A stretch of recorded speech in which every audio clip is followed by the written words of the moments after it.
أعوذ بالله من الشيطان الرجيم. بسم الله الرحمن الرحيم.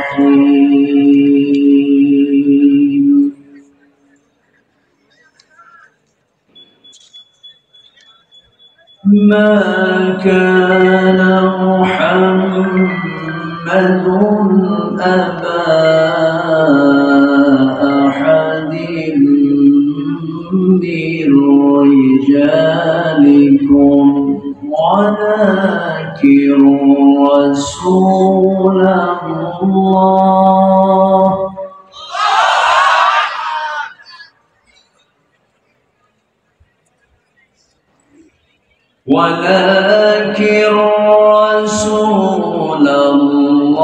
الله وخاتم النبيين.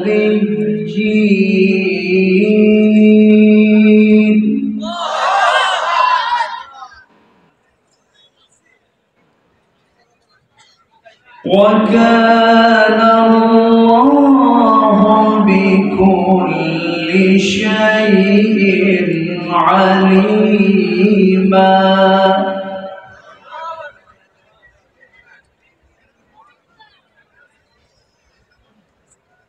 يا أيها الذين آمنوا اذكروا الله ذكرا كثيرا وسبحوه بكرة وأصيلا.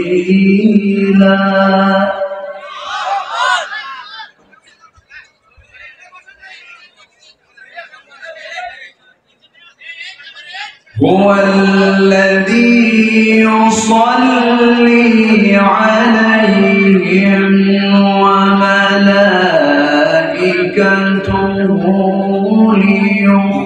ليخرجكم من الظلمات إلى النور.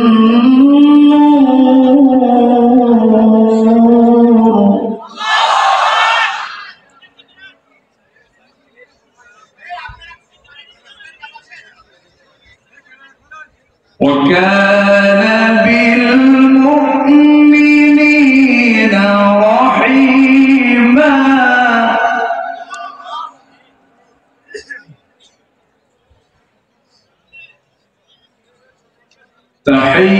تحيتهم يوم يلقونه سلام.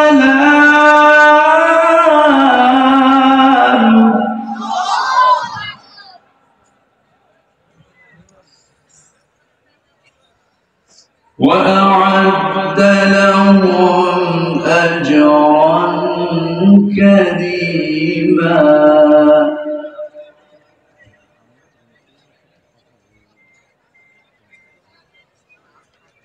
يا أيها النبي إنا أرسلناك شاهدا ومبشرا ونذيرا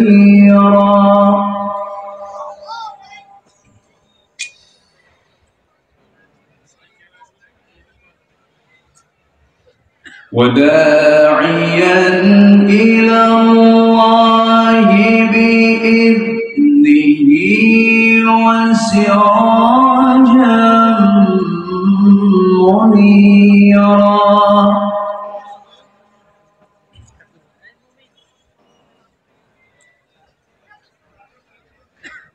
وبشر المؤمنين بأن لهم من الله فضلا كبيرا.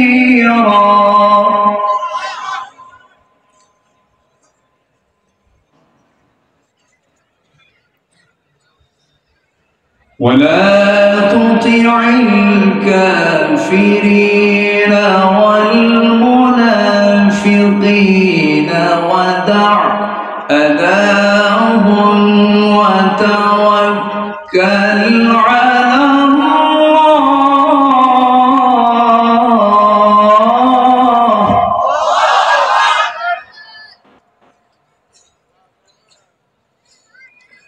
وكفى بالله وكيلا.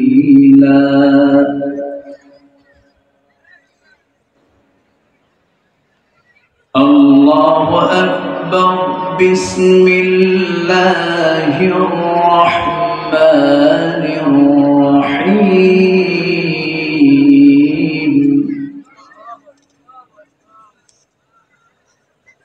إن الله وملائكته يصلون على النبي يا أيها الذين آمنوا صلوا عليه وسلموا تسليما. اللهم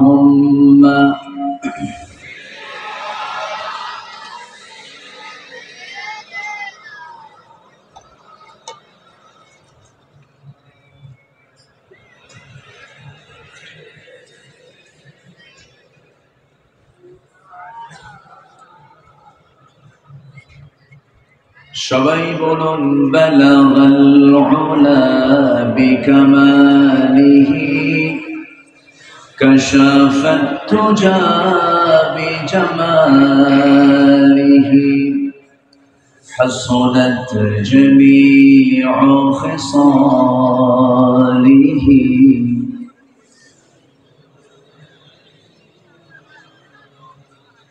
سراج الملة تمهي فخر دو عالم دلبار مولاه شريف الأنبياء نسخا كل أديان دخله بلغ العلا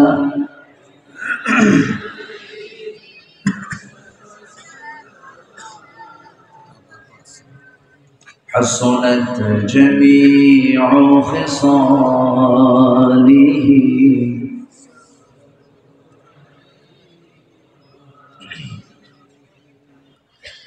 আমি কোরআনের সুর মাঝে শুনেছি যে নাম আজাদের সুর মাঝেও শুনেছি সে নাম ও নাম শুনেছি আমি আমার হৃদয় হে রাসূল নবীজি তোমায়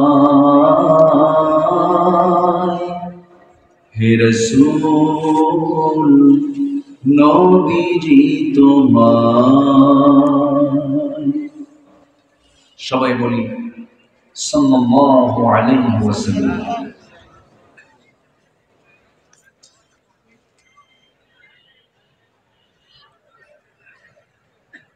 ঐতিহ্যবাহী পাবনা জেলার দারুল আমান ট্রাস্ট কর্তৃক আয়োজিত দুদিনব্যাপী তাফসীরুল কোরআন মাহফিল 2025 দারুল আমান ট্রাস্ট ময়দানে অনুষ্ঠিত প্রথম দিবসে সম্মানিত সুযোগ্য সভাপতি শিক্ষাবিদ দক্ষিণ এশিয়ার বৃহত্তম ইসলামী সংগঠন বাংলাদেশ জামাত ইসলামী পাবনা জেলা শাখার সম্মানিত আমির, দারুল আমল ট্রাস্টের সম্মানিত চেয়ারম্যান জনাব অধ্যাপক আবু তালেব মন্ডল, আমার বাম পাশে উপবিষ্ট আছেন নন্দিত আলেমে দ্বীন, বিশিষ্ট ইসলামী চিন্তাবিদ, আটঘরিয়া উপজেলা পরিষদের সাবেক সফল এক্স চেয়ারম্যান মুহতারাম মাওলানা জহুরুল ইসলাম খান, আজকের এই প্রোগ্রামের সম্মানিত পরিচালক, পাবনা ইসলামী আলিম মাদ্রাসার ফাজিল মাদ্রাসার সম্মানিত সুযোগ্য প্রিন্সিপাল মহোদয় মুহতারাম মাওলানা হাফিজ মাওলানা ইকবাল হুসাইন হাফিজাহুল্লাহ, উপস্থিত হযরত উলামায়ে কেরাম, ফদলায়ে ইজাম, সুশীল সমাজ, জাতির শ্রেষ্ঠ সন্তান শিক্ষক মণ্ডলী, জাতির বিবেক সাংবাদিকবৃন্দ, প্রশাসনের দায়িত্ব নিয়োজিত কর্মকর্তাবৃন্দ, সামনে উপস্থিত দূরে কাছে বিভিন্ন স্থান থেকে ছুটে আসা কালেমার ঝান্ডাবাহী, তাওহীদের পতাকাবাহী, দ্বীন ইসলামের নর শারদুল বীর মুজাহিদ, প্রাণ প্রিয় সম্মানিত দ্বীনী ভাইরা, আড়ালে বসে আছেন শ্রদ্ধেয়া সম্মানিতা মা বোনেরা, আলোচনার সূচনায় আনুষ্ঠানিকতার মধ্য দিয়ে আমার পক্ষ থেকে আবারও দিল খোলা সালাম, আসসালামু আলাইকুম ওয়া রাহমাতুল্লাহি ওয়া বারাকাতুহু। সবাই কেমন আছেন? যে আমাকে প্রশ্ন করেছেন, দীর্ঘ 11 বছর পর, 11-12 বছর পর এই মাঠে আবারও দেখা হলো। এই তো একসাথে তো বসে আছি, আলহামদুলিল্লাহ। মহান রব্বে কারীমের দরবারে অশেষ শুকরিয়া যে মহান আল্লাহ সুবহানাহু ওয়া তাআলা সুস্থতার মতো শ্রেষ্ঠ নিয়ামতকে সাথে নিয়ে আবারও এমন একটি মুক্ত নিশ্চিন্ত পরিবেশে, মুক্ত মনে, মুক্ত পরিবেশে বসার সুযোগ যে রব্বে কারীম করে দিলেন, সেই মহান জাল্লা শানুহুর দরবারে লাখ কোটি সাজুদ শুকর আদায় করি। মুহাব্বাতান জোরালো কণ্ঠে বলে উঠছি আলহামদুলিল্লাহ। চিৎকার মেরে বলছে আলহামদুলিল্লাহ। সবাই বলছে আল্লাহুম্মা ইন্নী আসআলুকা আল হুদা ওয়াত তুকা ওয়াল আফাফা ওয়াল গিনা। সবাই বলি আল্লাহুম্মা আইন্নি আলা যিকরিকা ওয়া শুকরিকা ওয়া হুসনি ইবাদাতিকা। আমরা আল্লাহ তাআলা শুকর আদায় করে নিলাম। সম্মানিত হাজিরিন, আমি আলোচনার সূচনায় কোরআনে কারীমের গুরুত্বপূর্ণ একটি সূরা সূরাতুল আহজাব থেকে আমি তেলাওয়াত দিয়ে শুরু করেছি। তেলাওয়াতকৃত আয়াতগুলোকে সামনে রেখে সংক্ষিপ্ত সময় বলবো, কারণ এর আগে এই মাঠে, এই ময়দানে 4 বছরে 8টা মাহফিল, মানে 8 দিন, এবং সাথে আরো দিনের বেলার মহিলা মাহফিল সহ 12টা দিন আমি মাহফিল এই মাঠে করেছি। আল্লাহ পাক আমাকে আবারও এমন বরকতি একটি মাঠে আল্লাহ পাক আমাকে আবারও উপস্থিত করেছেন সুস্থ অবস্থায়, আলহামদুলিল্লাহ। তো আমি খুব বেশি লম্বা সময় নেব না, অনেক দূর দূরান্ত থেকে, পার্শ্ববর্তী জেলা থেকে এবং প্রত্যন্ত অঞ্চল থেকে, মিনফাজ্জিল আমিক, প্রত্যন্ত অঞ্চল থেকে আপনারা অনেকে এসেছেন যেন নিরাপদে বাড়ি ফিরতে পারেন সেই দিক খেয়াল করে আমি সময় মতোই শেষ করার চেষ্টা করব। জোরে বলি ইনশাআল্লাহ। শেষ অবধি সবাই থাকতে রাজি আছেন তো ইনশাআল্লাহ? জোরে বলি ইনশাআল্লাহ। আল্লাহ কবুল করুন, জোরে বলি আমিন। আমার আগের যিনি মেহমান ছিলেন, আমার অত্যন্ত কাছে, আমার স্নেহধন্য, আমার অনুজ মাওলানা মুস্তফা মাহবুব আলম, খুবই তেজোদ্দীপ্ত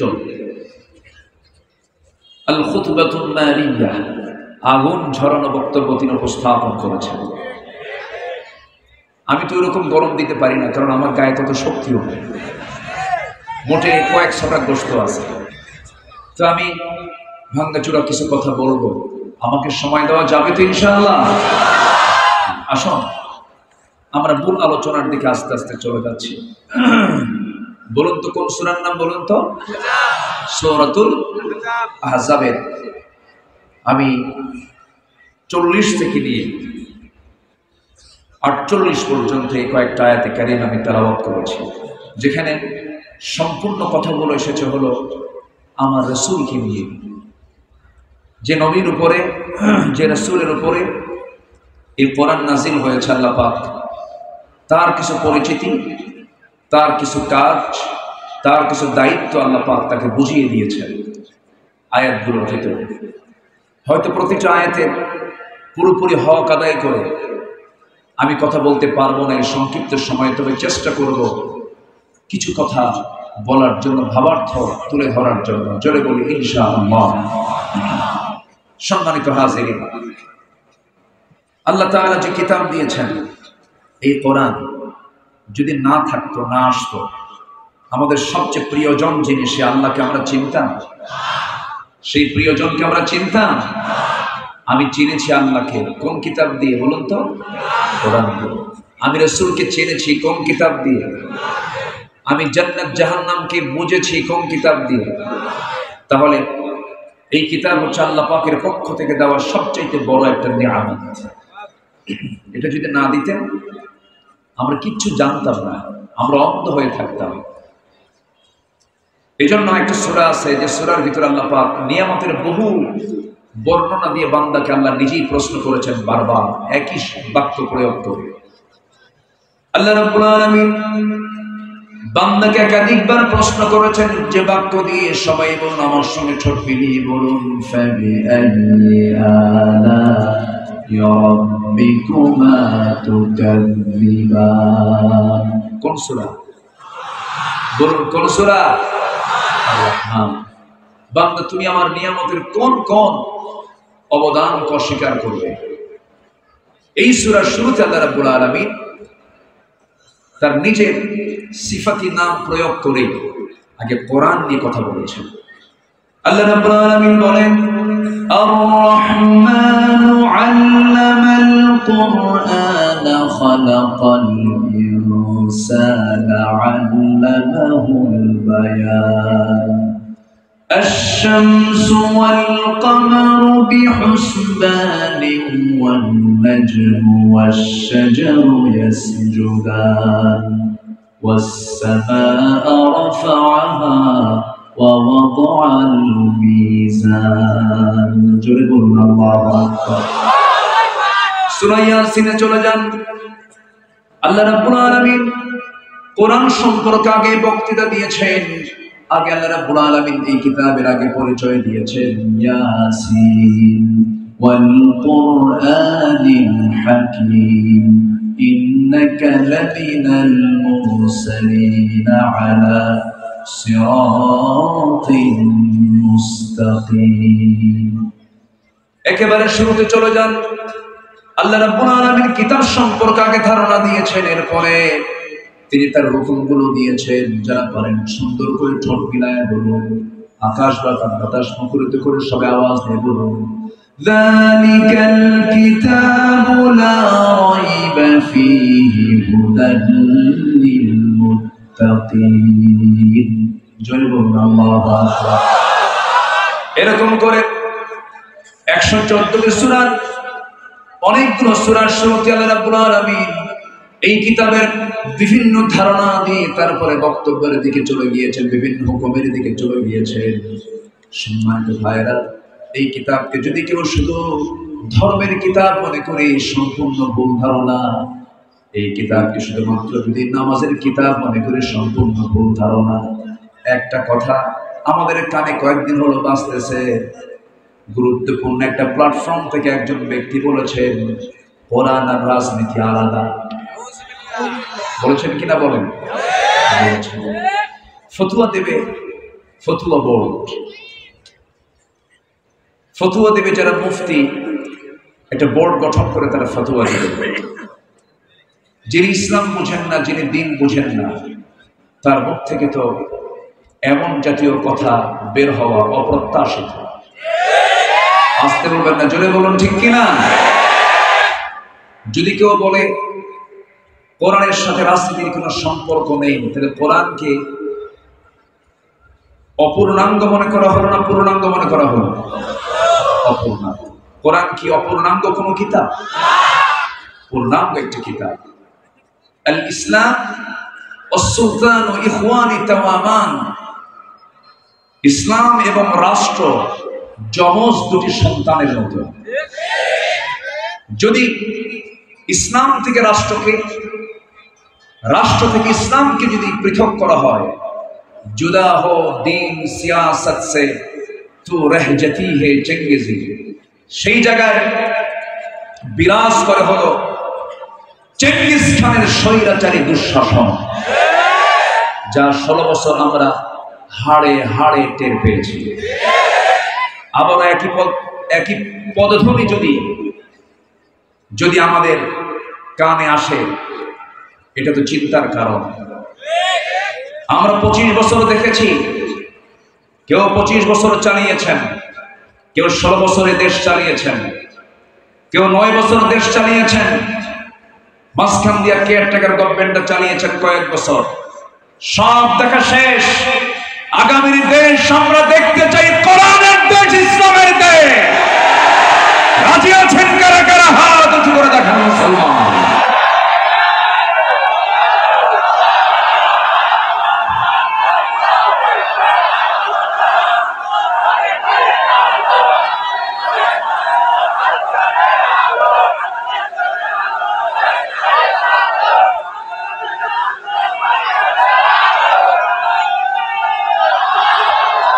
কবুল করুন, জোরে বলি আমিন, আরো জোরে আমিন। যুগে যুগে যুগে যুগে যারাই ইসলাম কিনে ষড়যন্ত্র করেছে, মুসলিম জাতি কিনে ষড়যন্ত্র করেছে, তারাই গজবে পতিত হয়েছে। ফিলিস্তিনের গাজা আগুনে পুড়ছিল, ফিলিস্তিনকে জ্বলন্ত অগ্নিকুণ্ড বানিয়ে রেখেছিল যারা, সেই ক্যালিফোর্নিয়ার লস অ্যাঞ্জেলস এখন দাবানলে জ্বলতেছে। গোটা পৃথিবীর সকল উন্নত প্রযুক্তি খাটিয়েও এই আগুনকে নেভানো যাচ্ছে না। হলিউডের সব নায়িকাদের বাড়ি ওই জায়গায়। আল্লাহ কয় কিছু দিলাম, দেখ আমার ক্ষমতা কত দূর পর্যন্ত আছে। যারা ছিলেন 16 বছর, তারা ভেবেছিলেন ইলাল মাউত, মউত পর্যন্ত আমরা আছি, আমাদের ঠেকায় কে? কিন্তু একজন যে পিছনে রব আছেন, তিনি আমার কে? আসতে বলবেন না, তিনি আমার কে? অসম্ভবকে সম্ভব করতে পারেন কে? অস্তিত্ব থেকে অস্তিত্ব দিতে পারেন কে? ওরা আলেমদেরকে বেইজ্জত করতে চেয়েছিল, আলেমদের বেইজ্জত করতে গিয়ে তারা ল্যাংট হয়ে বিদায় হয়েছে।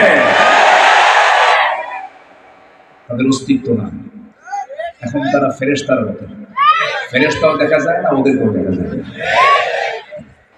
ঠিক কি না? কথা বলবো? আগ্রহ আছে, শোনার আগ্রহ আছে? জোরে বলি ইনশাআল্লাহ, জোরে বলি ইনশাআল্লাহ। এই জায়গা আমাকে আসতে দেয়নি। এখানকার স্থানীয় যিনি জনপ্রতিনিধি, উনি আমার বিরুদ্ধে বিরুদ্ধচারণ করেছিলেন, বাজে কথা বলেছিলেন।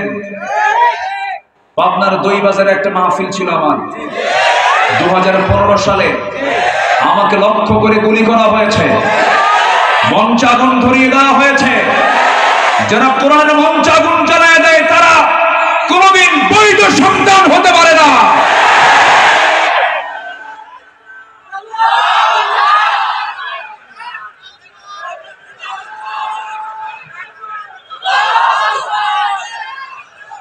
থামুন সম্মানিত ভাইয়েরা, সেই মামলায় আমি জেলও খেটেছি। 2018 সালে প্রায় 150 পুলিশ ঘেরাও করে, আমি বড় সন্ত্রাসী তো, ধরে আমারে নিয়ে গেল থানায়। ওসি আমারে দেখে কান্দে। বললাম, ওসি সাহেব কান্দেন কেন? হুজুর আমি আপনার খুব ভক্ত। তো বললাম, ভক্ত তো ধরছেন কেন? বলে, হুজুর উপর থেকে চাপ। তো উপর থেকে চাপ হলে তো ছেড়ে দেওয়ার কথা। কোন উপরে? হুজুর সেই উপরে না, দুনিয়ার উপরে। মানে ইলাহা ওদের কাছে দুইটা, একটা হচ্ছে আকাশের মালিক, আর যারা দুনিয়া চালায় ওরা একটা মালিক। তা আমি বললাম, আপনি আমাকে ধরলেন, হুজুর কি করবেন? চাকরি বাঁচান তো ফরজ। আমি বললাম, ইমান বাঁচান তো নফল। মামলা আরো যোগ কইরা দিল পাঠায়, হুজুর জেলখানায় যান, থাকে। তো দুনিয়া তো জেলখানা, আর দুনিয়া সিজনুল মুমিন ওয়া জান্নাতুল লিল কাফির। বড় জেলখানা থেকে ছোট জেলখানায় ঢুকলাম। দুনিয়াটা একটা জেলখানা না, বড়, আর মানুষের তৈরি করে জেলখানাটা ছোট। ঢুকলাম ভিতরে, কোন আলেম ওলামা জেলখানায় ঢুকতে নিয়ে কাঁদে নাই, সব হেসেছে।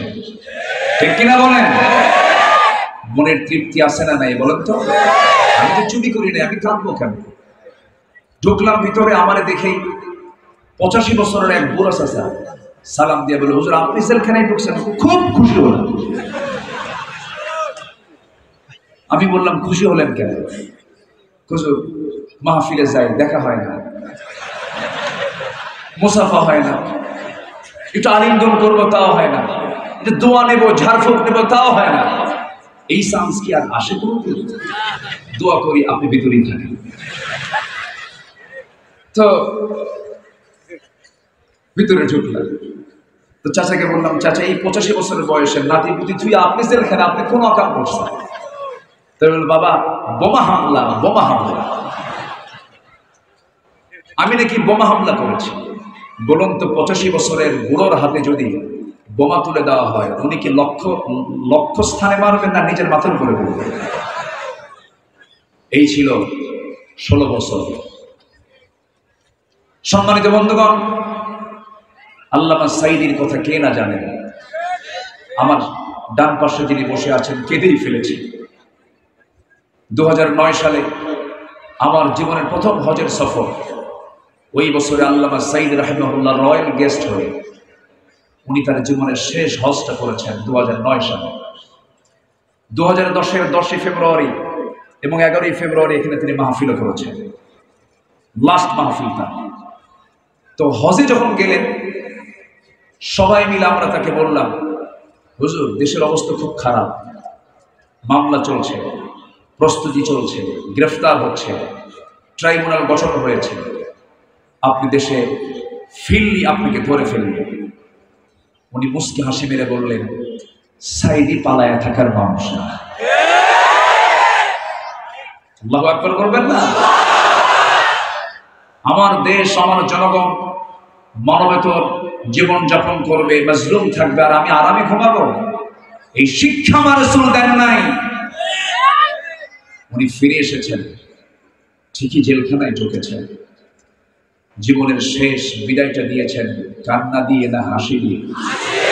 তিনি হেসেছেন, আমরা কেঁদেছি। সম্মানিত ভাইরা, এই মাঠে এই জায়গায় তিনি বসে ওয়াজ করেছেন। আমি নগণ্য, আমার সেই যোগ্যতা নাই।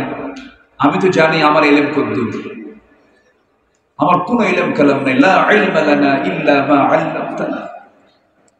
আজকে তিনি যদি থাকতেন, আজকে এই মাহফিলের পরিপূর্ণ হক তিনি আদায় করতে পারতেন।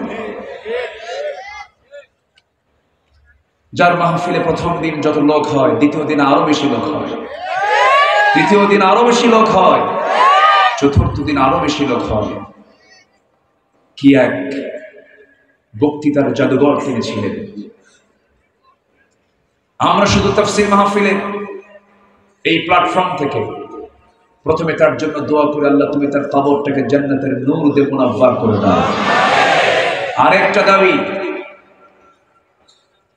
আল্লামা সাঈদী তার স্বাভাবিক মৃত্যু হয়নি। তাকে 13 আগস্ট জেলখানা থেকে চিকিৎসার নাম করে সুস্থ মানুষকে ধরে এনে হসপিটালে ভর্তি করায়া মেডিকেল বোর্ড তৈরি করে পরিকল্পিতভাবে দিল্লির প্রেসক্রিপশনে পয়জনিং করে তাকে হত্যা করা হয়েছে। তাফসীর মাহফিলে এই প্ল্যাটফর্ম থেকে সুস্পষ্ট ভাষায় জানান দিতে চাই, অবিলম্বে খুনিদেরকে প্রকাশ্যে ধরে চূড়ান্ত শাস্তি নিশ্চিত করা হোক। রাজি আছেন কারা কারা? হাত উঁচু করে দেখান মুসলমান।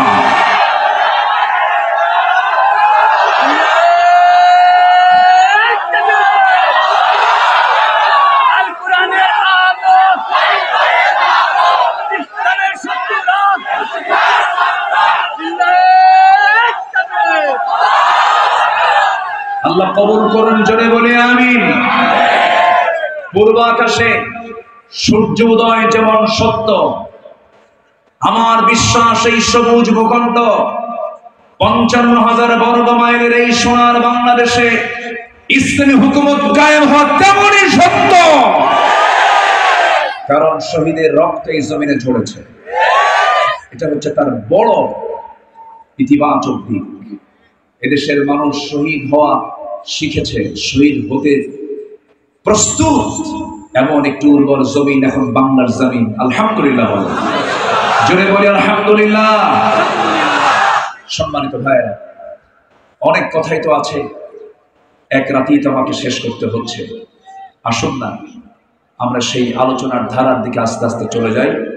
কষ্ট হচ্ছে না তো আপনাদের? সম্মানিত হাজিরিন, কোরআন তো সেই কিতাব যা দিয়ে সব ফয়সালা হয়, সব সমস্যার সমাধান এর মধ্যেই পাওয়া যায়। বলি আলহামদুলিল্লাহ।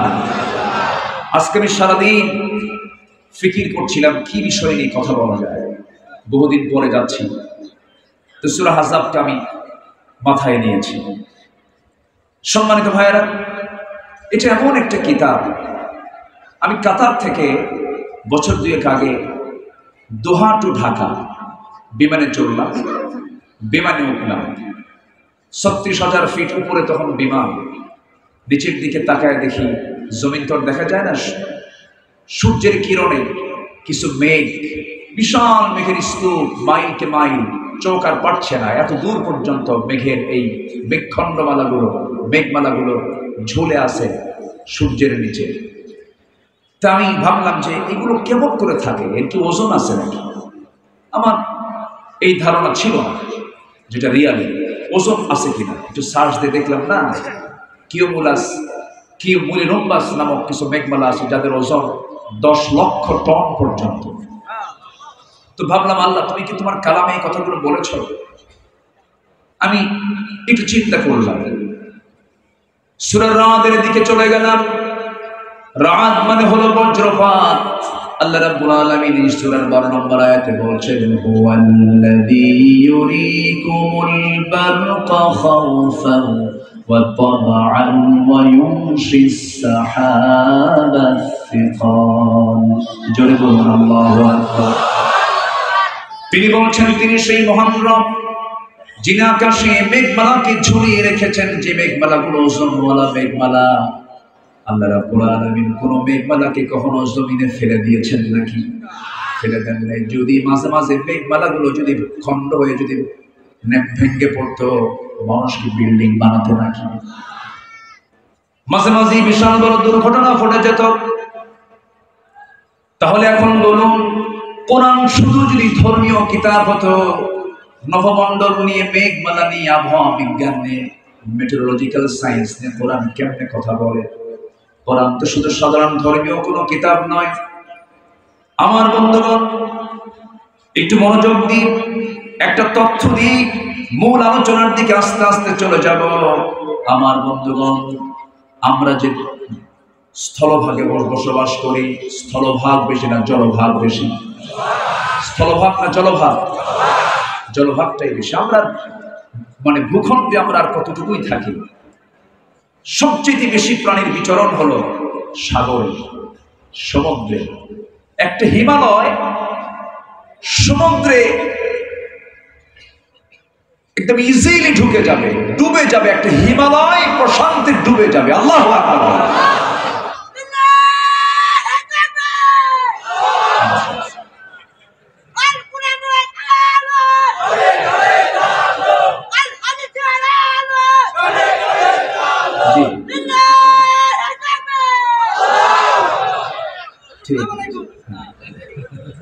ওর সালামও দিছে। ঠিক আছে, এখন বসো।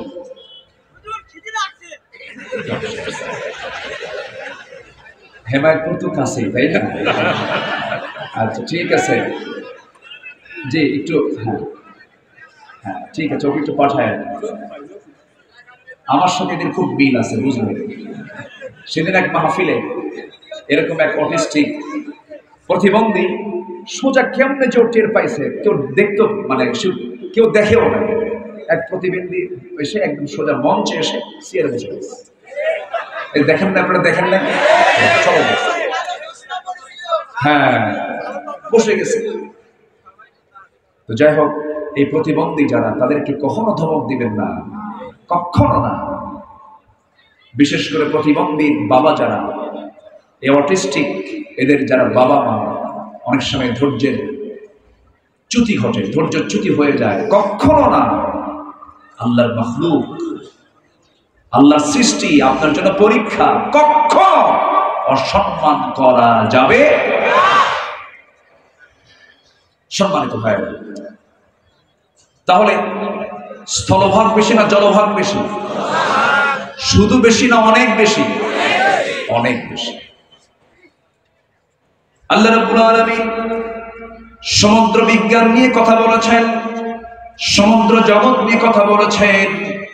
সূরা নূরের 40 নম্বর আয়াতে মহান রব্বুল আলামিন কাফিরদের দৃষ্টান্ত উপমা দিতে গিয়ে তিনি বলছেন, আও কাযুলুমাতিন ফি বাহরিল লুজ্জি ইয়াগশাহু মাওজুন মিন ফাওকিহি মাওজুন মিন ফাওকিহি সাহাব। জোরে বলুন আল্লাহু আকবার। যুলুমাতুন বা'দুহা ফাওকা বা'দিন ইযা আখরাজা ইয়াদাহু لم يكد يراها ومن لم يجعل الله له نورا فما له من نور. جل الله أكبر. আল্লাহ রাব্বুল আলামিন যারা কাফির, যারা অবিশ্বাসী, তাদের এক্সাম্পল দিতে গিয়ে, উপমা দিতে গিয়ে বললেন, কাফিরদের উপমা এমন যেমন এক বিশাল গভীর সমুদ্রের তলের অন্ধকার, উপরে একটি তরঙ্গ ছেয়ে আছে, তার উপর আরেকটা তরঙ্গ, এবং এর উপরে ঘন কালো মেঘমালা, অন্ধকারের উপর অন্ধকার ছেয়ে আছে। এমনকি কেউ যদি তার হাত বের করে তবে সে তাও আদৌ দেখতে পাবে না, গভীর অন্ধকার। আল্লাহ যাকে আলো দেন, আল্লাহ যাকে আলো দেন না, তার জন্য কোনো আলো নাই। কার কথা? আল্লাহর কথা। কাফিরদের দৃষ্টান্ত দিচ্ছেন শুধু সমুদ্রের, সাধারণ কোন সমুদ্রের গভীর সমুদ্র নিয়ে নয়, গভীর সমুদ্রের তলদেশকে নিয়ে আল্লাহ রাব্বুল আলামিন কাফিরদের উপমা দিয়েছেন। এখানে তিনটা বিষয়। নাম্বার 1 হলো, আধুনিক বিজ্ঞান অনুযায়ী সমুদ্রের গভীরে প্রতি 15-20 মিটার পর পর রংধনুর রংগুলো স্তরে স্তরে শোষিত হয়ে 200 মিটার গভীরতায় সমস্ত রং নিঃশেষ হয়ে যায়, আর 1000 মিটার গভীরে দুর্ভেদ্য নিবিড় এক অন্ধকার বিরাজ করে। এতটাই অন্ধকার যে কেউ যদি তার হাত বের করে তবে সে হাত আদৌ দেখতে পাবে না। এই জন্য আল্লাহ রাব্বুল আলামিন সুন্দর করে ওই এক্সাম্পলটা দিয়েছেন, যুরুবাতুম বা'দুহা ফাওকা বা'দিন ইযা আখরাজা ইয়াদাহু লাম ইয়াকাদ ইয়ারাহা। জোরে বলুন আল্লাহু আকবার। কেমন করে নবীর পক্ষে সম্ভব এমন তথ্য দেওয়া? আরেক জায়গায় বলছেন, এরপরই বলছেন ইয়াগশাহু মাওজুম মিন ফাওকিহি মাওজুম, এর মাঝে আরেকটা তরঙ্গ আছে যাকে বিজ্ঞানের ভাষায় বলা হয় ইনার ওয়েভস, যা খালি চোখে দেখা যায় না, কেবলমাত্র পানির লবণাক্ততা এবং ঘনত্বের পার্থক্য পরীক্ষা করে এর অস্তিত্ব নিরূপণ করা সম্ভব। অথচ এই আশ্চর্য রহস্যময় তথ্য মহান আল্লাহ কোরআনের 1500 বছর আগে বিশ্ববাসীকে জানায় দিয়েছেন। জোরে বলি সুবহানাল্লাহ। আয়াতের শেষ অংশে রব্বুল আলামিন বলছেন, ওয়ামান লাম ইয়াজআলিল্লাহু ওয়ামান লাম ইয়াজআলিল্লাহু লাহু নূরান ফামা লাহু বিন নূর। আল্লাহ যাকে নূর দেন না সে কখনো নূর, তার জন্য কোনো নূর নাই। আধুনিক সমুদ্র বিজ্ঞান বলছে সমুদ্রের গভীরতায় বিশেষ কিছু প্রাণী আছে যাদের কোনো দৃষ্টি শক্তি নাই। তারা তাদের ন্যাচারাল লাইন অর্গান ব্যবহার করে ওই পরিবেশে নেভিগেট করে, যা মহান আল্লাহ রাব্বুল আলামিনের এক অশেষ নিদর্শন। আমার বন্ধুগণ, এই যে চমৎকার সমুদ্র জগৎ নিয়ে কাফেরদের দৃষ্টান্ত দিয়েছেন, 1500 বছর আগে কোনো মানুষের পক্ষে সম্ভব নয়। একমাত্র কোরআন নাযিল করেছেন তিনি আমার কে? আসতে বলবেন তিনি আমার কে? এই আয়াতটি দেখে সামুদ্রিক ভূতত্ত্ববিদ্যায় বিশ্ববিখ্যাত বিশেষজ্ঞ জেদ্দার বাদশাহ আব্দুল আজিজ ইউনিভার্সিটির একজন অধ্যাপক দুর্গা রাও, তিনি বলেছেন 1400 বছর পূর্বে, 1500 বছর পূর্বে একজন স্বাভাবিক মানুষের পক্ষে এমন বিস্ময়কর ঘটনাসমূহের এরূপ সুবিস্তারিত বর্ণনা দেওয়া কোনো ক্রমেই মানুষের পক্ষে সম্ভব নয়। অবশ্যই এই কিতাবটা নাজিল করেছেন তিনি আমার কে? আসতে বলবেন না তিনি আমার কে? কোরআন শুধু নামাজের কথা বলে না, কোরআন শুধু রোজার কথা বলে না, কোরআন শুধু রাজনীতির কথা বলে না, কোরআন পৃথিবীর সকল সমস্যার সমাধানের কথা বলে, ঠিক কিনা? এর মধ্যে সবকিছু আছে। আমি কি আলোচনা চালাবো? দু একজন করে ওঠেন কেন? হ্যাঁ, কষ্ট হচ্ছে আপনাদের?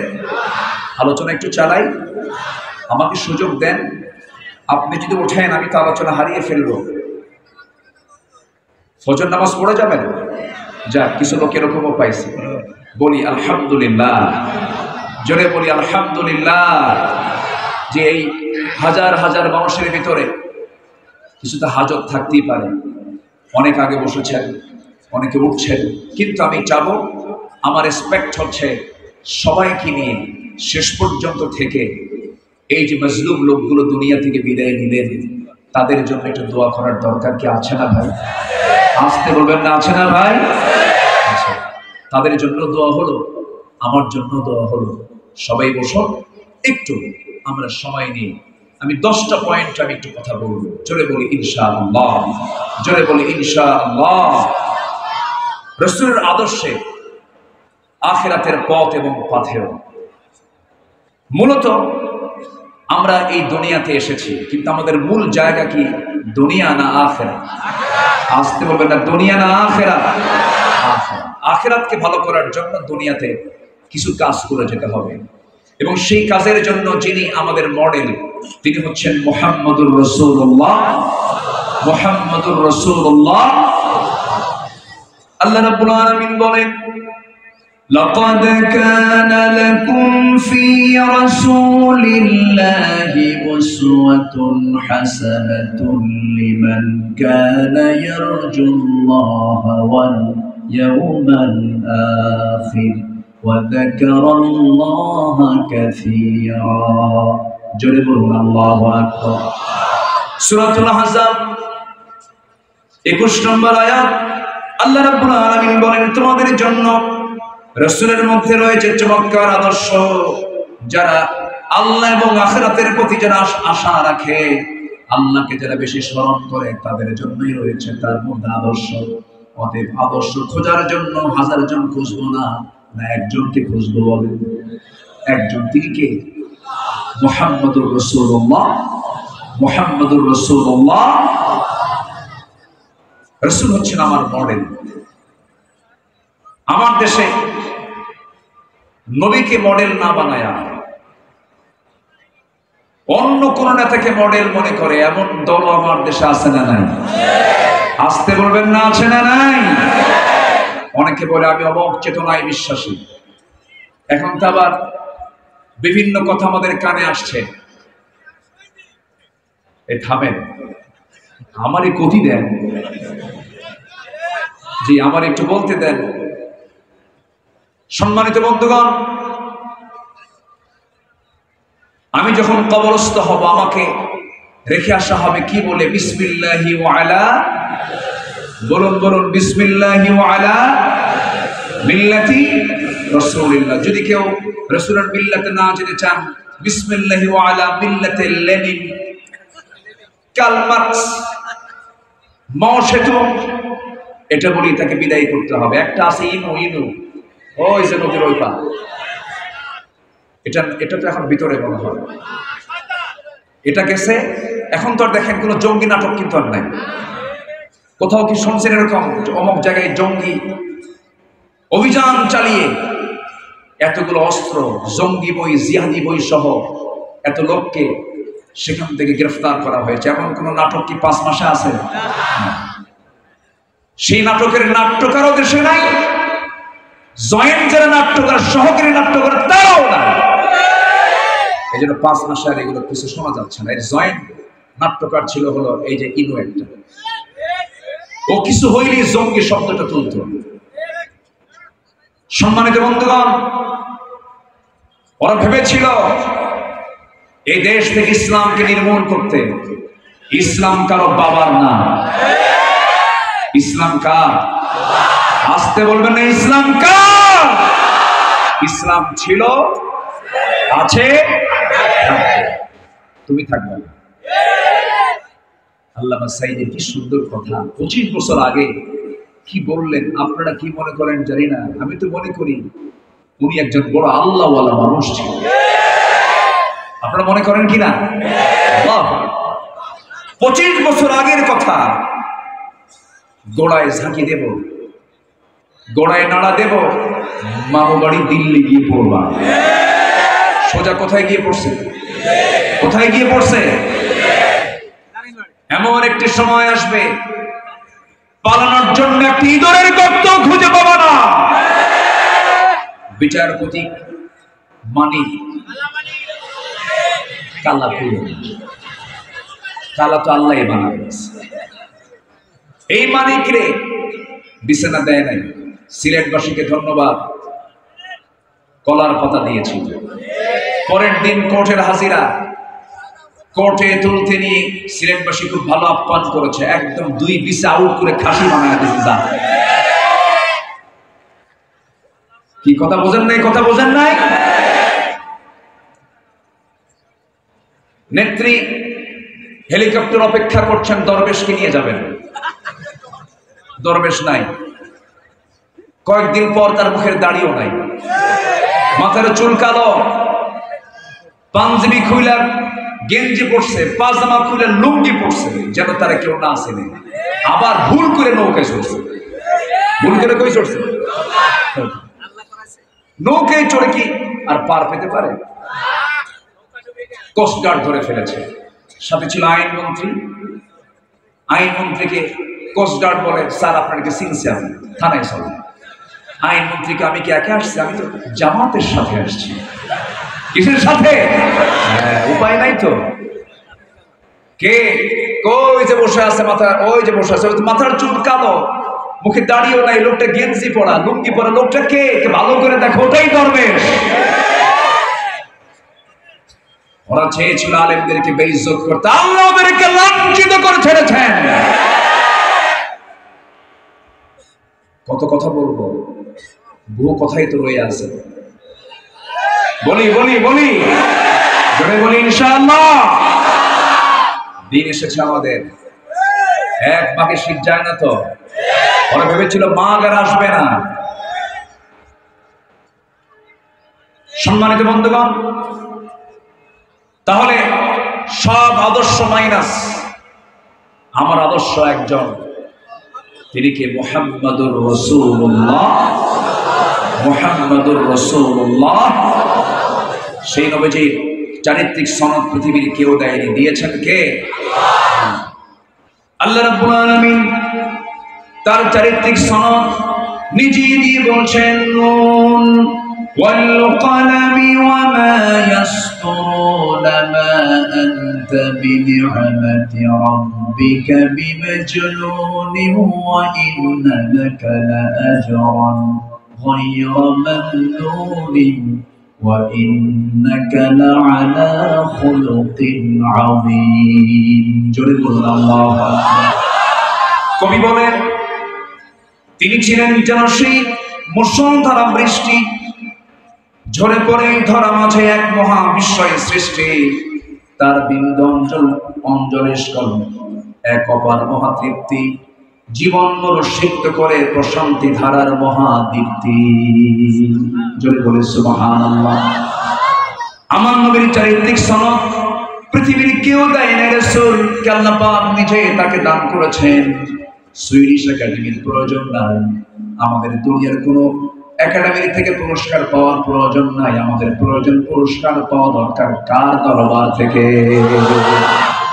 আল্লাহ বলছেন, বান্দারে আমি তোকে মহা পুরস্কারে পুরস্কৃত করব, শর্ত হলো বান্দা তুই আমার সঙ্গে মহব্বতে চলে আয়, আমাকে তুই খুশি করার চেষ্টা কর। আমার আল্লাহ তাআলা প্রত্যেক রাত্রিতে আরশে আজিম থেকে দুনিয়ার আকাশে চলে আসেন। জোরে বলুন সুবহানাল্লাহ। সহিহ হাদিস, আমার আল্লাহ তাআলা প্রত্যেক রাত্রিতে, শেষ রাত্রিতে, মাঝ রাত্রিতে ফিস সামাইদ দুনিয়া, দুনিয়ার আকাশে চলে আসেন।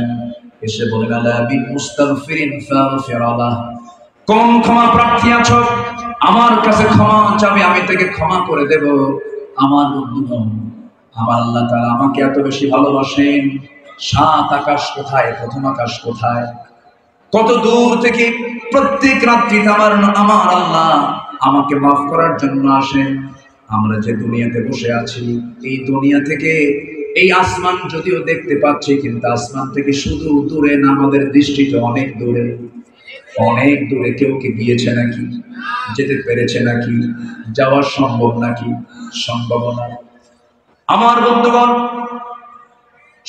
শুধু ছোট্ট একটা তথ্য দেব। আল্লাহ আমার জন্য, আমাকে খুশি করার জন্য কত কাছাকাছি চলে আসেন আল্লাহ তাআলা, কত দূরে তার আরশে আজিম। আমরা যেখানে বসে আছি ঠিক এই জায়গা থেকে সূর্যটা আমরা দেখতে পাই প্লেটের মতো 13 লক্ষ গুণ বড়। ওই সূর্যের চাইতে বেটেলজুইস, সুপারনোভা, আড্রা, প্রক্সিমা সেন্ট্রাই, এই সমস্ত তারকারা যেগুলো, কত বড় বেটেলজুইস একটা তারকা আছে, এই সূর্যের চাইতে শুধু এক গুণ নয়, দ্বিগুণ নয়, ওই সূর্যের চাইতে বেটেলজুইস তারকা আছে, সেই তারকাটা 33 কোটি গুণ বড়। 33 কোটি গুণ বড় একটা তারকা। শুধু এরকম একটা তারকা নয়, কোটি কোটি গ্যালাক্সি আছে। প্রত্যেকটা গ্যালাক্সির ভিতরে আল্লাহ রাব্বুল আলামিন 500 বিলিয়ন করে তারকা রেখে দিয়েছেন। এরকম করে আল্লাহ রাব্বুল আলামিন মহাশূন্যে তারকাগুলো ঝুলায় রেখেছেন। শুধু মহাশূন্যের কথা বলছি, আমি তো করে যাই নাই। মানুষ চাঁদের দেশে চলে গেছে, চাঁদ সফর করেছে, মঙ্গল গ্রহে গেছে। বান্দা যদি মনে করে গ্রহ দেখলাম মঙ্গল, দেখলাম চাঁদ, চাঁদের দেশ দেখলাম, একটু তারকার দেশ দেখতে চাই, তারকার দেশে যদি কোনো বান্দা যেতে চায়, দুনিয়ার কোনো যানবাহন দিয়ে চলবে না, দুনিয়ার কোনো বিমান কপ্টার দিয়ে চলবে না, নভোযান দিয়ে চেষ্টা করা যেতে পারে। দুনিয়ার লেটেস্ট নভোযান হলো অ্যাপোলো 11, যার ঘন্টার গতি হলো 39,000 কিলোমিটার। 39,000 কিলোমিটারে বেগে যদি রওনা দিয়ে দেয়, বান্দা রওনা দিয়েছে সেই পৃথিবীর সবচেয়ে নিকটবর্তী তারকার দেশ, যার নাম হলো প্রক্সিমা সেন্ট্রাই। পৃথিবীর সবচেয়ে কাছাকাছি তারকার দেশ, সেই তারকার কাছে যদি যেতে চায় কেউ, এমন দ্রুতগতি সম্পূর্ণ অ্যাপোলো 11-এ চড়ে তার সময় লাগবে 1,15,000 বছর মাত্র। যাবেন কারা কারা? হাত তুলুন। সম্ভব? আসতে বলেন সম্ভব। আমি কি আকাশে গেছি এখনো? আকাশ তো বহু দূরে। এরকম প্রথম আকাশ, দ্বিতীয় আকাশ, তৃতীয় আকাশ, চতুর্থ আকাশ, 7 আকাশের উপরে আমার আল্লাহ তাআলার আরশে আজিম। সেখান থেকে প্রত্যেক রাত্রে আমাকে আপনাকে মাফ করার জন্য প্রথম আকাশে চলে আসেন। তাহলে কি তাহাজ্জুদের দরকার আছে? আসতে বলে আছে, আরো জোরে বলেন আছে। আমার নবীজি তাহাজ্জুদে কাঁদতেন কেমন? নাসাই শরীফের হাদিস। আমার নবীজি তাহাজ্জুদের নামাজ যখন পড়তেন, সিজদায় গিয়ে এত জোরে ঝাড়ায় কাঁদতেন তিনি, তার কান্নার আওয়াজটা কেমন হতো? হাদিস এসেছে, চুলায় আগুন ধরিয়ে দেওয়ার পরে পাতিলে পানি তুলে দিয়ে যদি পাতিলটার পানি গরম করা হয়, গরম হলে পরে, সিদ্ধ হলে পরে পানি টকবক টকবক যে আওয়াজটা হয়, আমার নবীজির সিজদায় পড়ে যখন তিনি কাঁদতেন, টকবক পানির মতো আওয়াজ আমার নবীর মুখ থেকে বের হতো। রাসূল এত কাঁদতেন। সবচেয়ে বেশি কেঁদেছেন আমার নবীজি। জায়নামাজ ভিজে যেত, এত কান্না তিনি কাঁদতেন। এই কান্নার অধিকাংশ কারণ ছিল আমি এবং আপনি, আমার উম্মত। জোরে বলেন সুবহানাল্লাহ। কিন্তু আযিবহুম ফাইন্নাহুম ইবাদুক। আল্লাহ তুমি যদি আযাব দাও, তুমি যদি শাস্তি দাও, তারা তো তোমার বান্দা, তুমি আমার উম্মতগুলোকে মাফ করে দাও। কাল হাশরের ময়দানে সবাই বলবেন নাফসি নাফসি, আমার নবীজি বলবেন উম্মতি উম্মতি।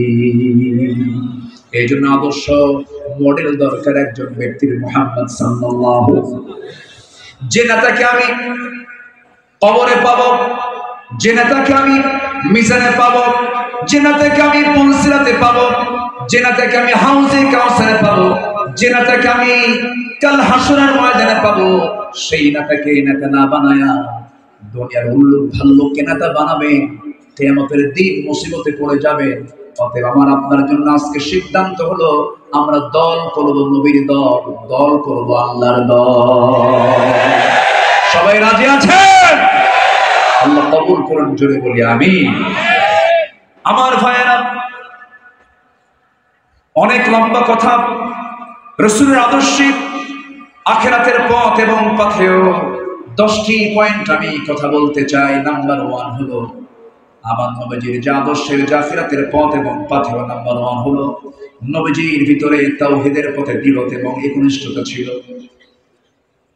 তাওহীদের পথে তিনি খুব দৃঢ় ছিলেন এবং একনিষ্ঠ ছিলেন। সবাইকে একনিষ্ঠ হওয়ার জন্য তিনি আহ্বান করেছেন। আল্লাহ রাব্বুল আলামিন সূরা হুদের মধ্যে বলছেন, সূরা হুদের 112 নম্বর আয়াত, ফাস্তাকিম কামা উমিরতা ওয়া মান তাবা মাআকা ওয়া লা তাতগাউ ইন্নাহু বিমা তা'মালুনা বাসীর। জোরে বলুন আল্লাহু আকবার। হে রাসূল, আমি আপনাকে যা আদেশ করেছি তার উপরে আপনি অটল থাকুন, অবিচল থাকুন। আপনি কখনো ঘাবড়াবেন না, আপনি কখনো দুমড়ে মুচড়ে যাবেন না। একজন মুজাহিদ কখনো বসে থাকে না, বসে থাকে না। যত আসুক বাধা, যত আসুক বিপদ, ভেঙে পড়ে না, ভেঙে পড়ে না। একজন মুজাহিদ কখনো বসে থাকে না, বসে থাকে না। সামনে থাকলো হাজার পাহাড় তার, দুশ্মন হলো না হয় বেসুমার। সামনে থাকলো হাজার পাহাড় তার, দুশ্মন হলো না হয় বেসুমার। তবুও সে সামনে চলে, তবুও সে সামনে চলে, থমকে দাঁড়ায় না, থমকে দাঁড়ায় না। একজন মুজাহিদ কখনো বসে থাকে না, বসে থাকে না। আল্লাহ কবি মতিউর রহমান মল্লিকের কবরটাকে জান্নাতের টুকরা বানায় দেয়। জোরে বলি আমিন। এক একটা গান, এক একটা ওয়াজ, এক একটা গান, এক একটা শিল্প। আল্লাহু আকবার বলে। আমরা কি দুমড়ে মুচড়ে পড়বো? আমরা সামনের দিকে এগিয়ে থাকবো। ফাস্তাকিম কামা উমিরতা। এই আয়াত যখন নাযিল হয়, আমার নবীজির দাড়িগুলো পাকতেছিল জীবনের শেষ সময়, তখন তাকে বলা হলো, হুজুর আপনি তো বুড়ো হয়ে যাচ্ছেন, দাড়ি পাকতেছে। আমার রাসূল বললেন, সূরা হুদের 112 নম্বর আয়াত আমাকে বুড়া বানিয়ে দিয়েছে। এই আয়াত খুব ভারী আয়াত। এই আয়াতটার দিকে তাকালে আমার দারুণ ভয় লাগে। আল্লাহ যেন আমাদের সবাইকে দ্বীনের উপরে ইস্তেকামাত থাকার তৌফিক দান করেন। জোরে বলি আমিন। আমি হামজার বুক ফুলিয়ে ইসলাম গ্রহণ করার পর কুরাইশদের রাগ চরমে উঠেছিল। তারা বুঝতে পারলো মুহাম্মদ বিন আব্দুল্লাহর শক্তি, বনু হাশিমের সমর্থনে তার তাওহীদের আন্দোলন চলছে। বিভিন্ন ষড়যন্ত্র শুরু করে দিল, বয়কট করলো।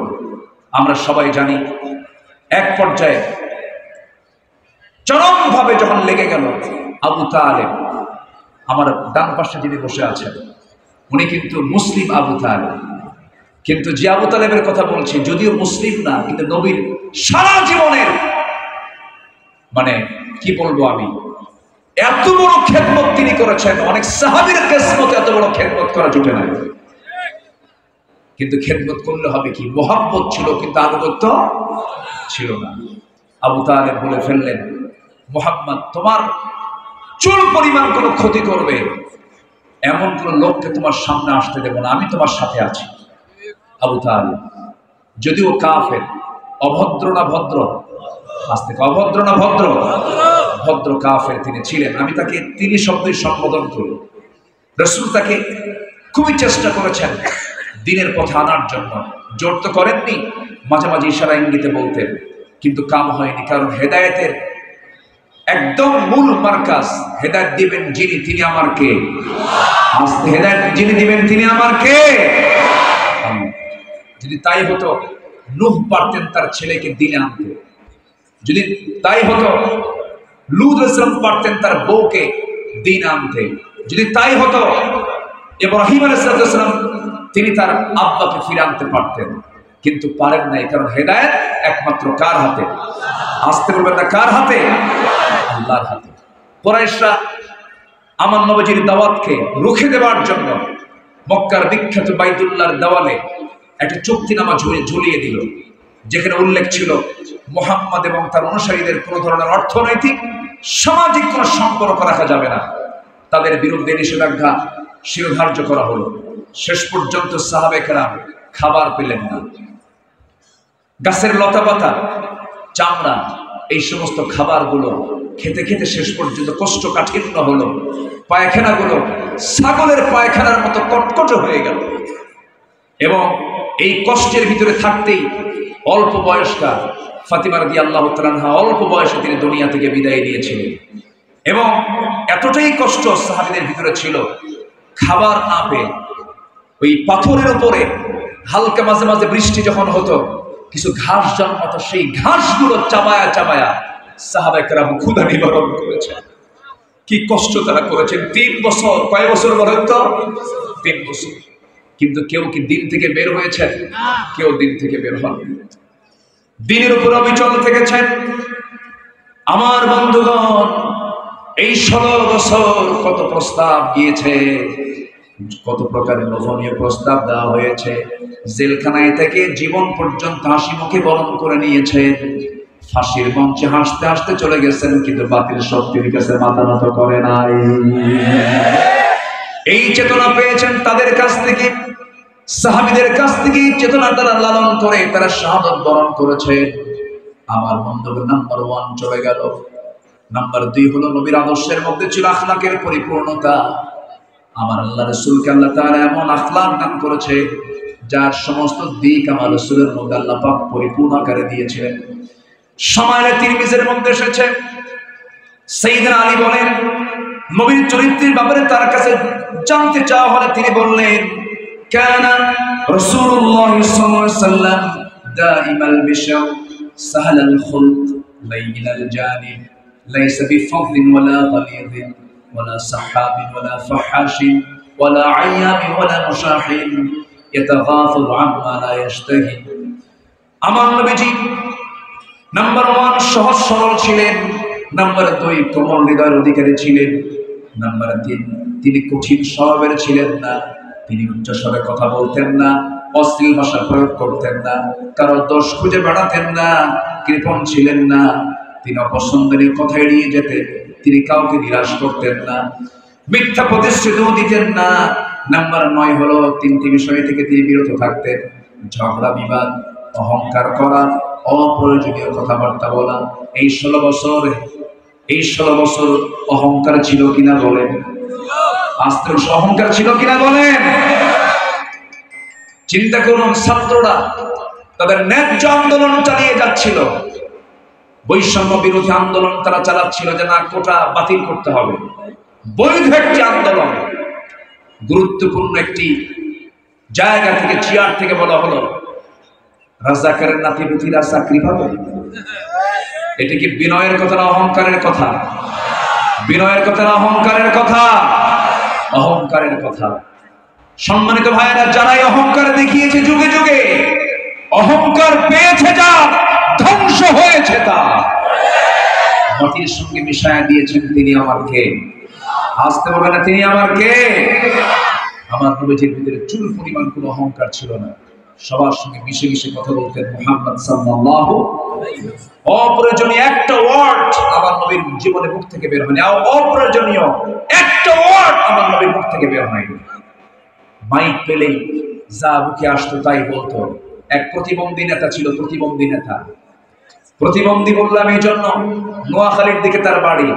প্রতিবন্ধী নেতা, বুঝতেছেন তো? খালি বলতো খেলা হবে।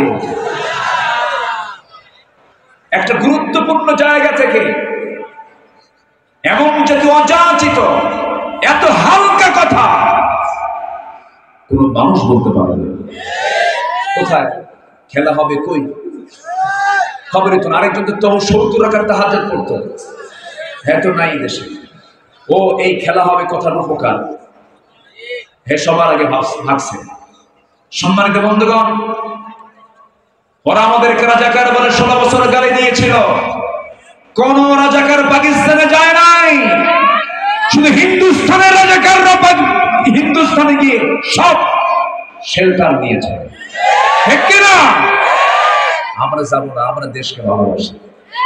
আমরা দেশকে কি ভালোবাসি? আমরা দেশি বাঁচবো, দেশি করবো। জোরে বলি ইনশাআল্লাহ, আরো জোরে বলি ইনশাআল্লাহ। ওরা দেশ থেকে টাকা পাচার করেছে, সব সম্পদ নিয়ে তারা ইউরোপ আমেরিকায় পাড়ি দিয়েছে। আপনি একটা আলেমের বাড়ি ইউরোপে পাবেন না, একজন কোন ইসলামী আন্দোলনের কোন নেতার বাড়ি আপনি ইউরোপ আমেরিকায় পাবেন না। চ্যালেঞ্জ দিলাম, পাবেন? কোথাও পাবেন না। সম্মানিত বন্ধুগণ, সম্মানিত ভাইয়েরা, এই দেশকে এগিয়ে দিয়েছে মূর্খ মানুষগুলো, অশিক্ষিত মানুষগুলো। প্রবাসী রেমিট্যান্স পাঠালো অশিক্ষিত। কৃষক হাড় ভাঙ্গা পরিশ্রম করে দেশকে আগায় দিল। শ্রমিক কাজ করে করে অশিক্ষিত মানুষ দেশকে আগায় দিল। দেশকে আগায় দিয়েছে অশিক্ষিতরা, আর দেশকে পিছায় দিয়েছে কলমের খোঁচা দিয়ে শিক্ষিত নামের কিছু কলঙ্ক নরপশুরা। একটা প্রশ্ন করবো, আপনি বলুন তো, তালাকের যে প্রবণতা, আপনি কোন কাজীকে প্রশ্ন করবেন, পাবনার কাজীকে, তাকে প্রশ্ন করবেন কালকে, যে তালাক যে সমাজে চলছে, তালাকের প্রবণতা এখন মূর্খদের মধ্যে, অশিক্ষিতের মধ্যে বেশি না শিক্ষিতের মধ্যে বেশি? তাহলে যে শিক্ষার ফলাফল সংসার ভাঙ্গে, ওই শিক্ষা না হয় ভালো। আমার দাদারাই ভালো চলছে কি, ঠিক কিনা বলেন? তার শিক্ষা ব্যবস্থার মধ্যে ত্রুটি আছে না নাই? ঝামেলা আছে না নাই? ওরা দিল্লির প্রেসক্রিপশন দিয়ে দেশের শিক্ষানীতি চালু করেছিল। ওই শিক্ষানীতিকে আমরা উল্টা দিয়ে আমরা চাই প্রত্যেক শিক্ষার সাথে কোরআন এবং হাদিস শিক্ষাকে বাধ্যতামূলক করে দিতে হবে।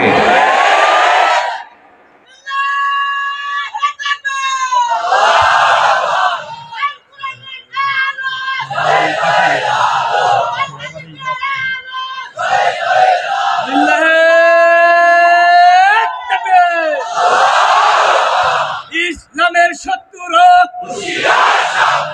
রুশ ভারতের দালালেরা, আমলিকের শত্রুরা, যুবলীগের শত্রুরা,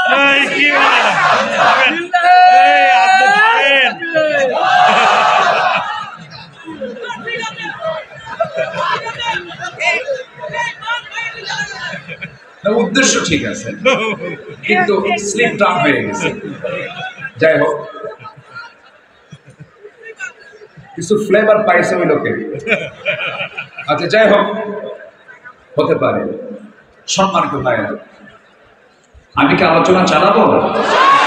মাঝে মাঝে দু একজন ওঠা বসা করেন, একটু বসেন, জিকির করি লা ইলাহা, আরো জোরে লা ইলাহা,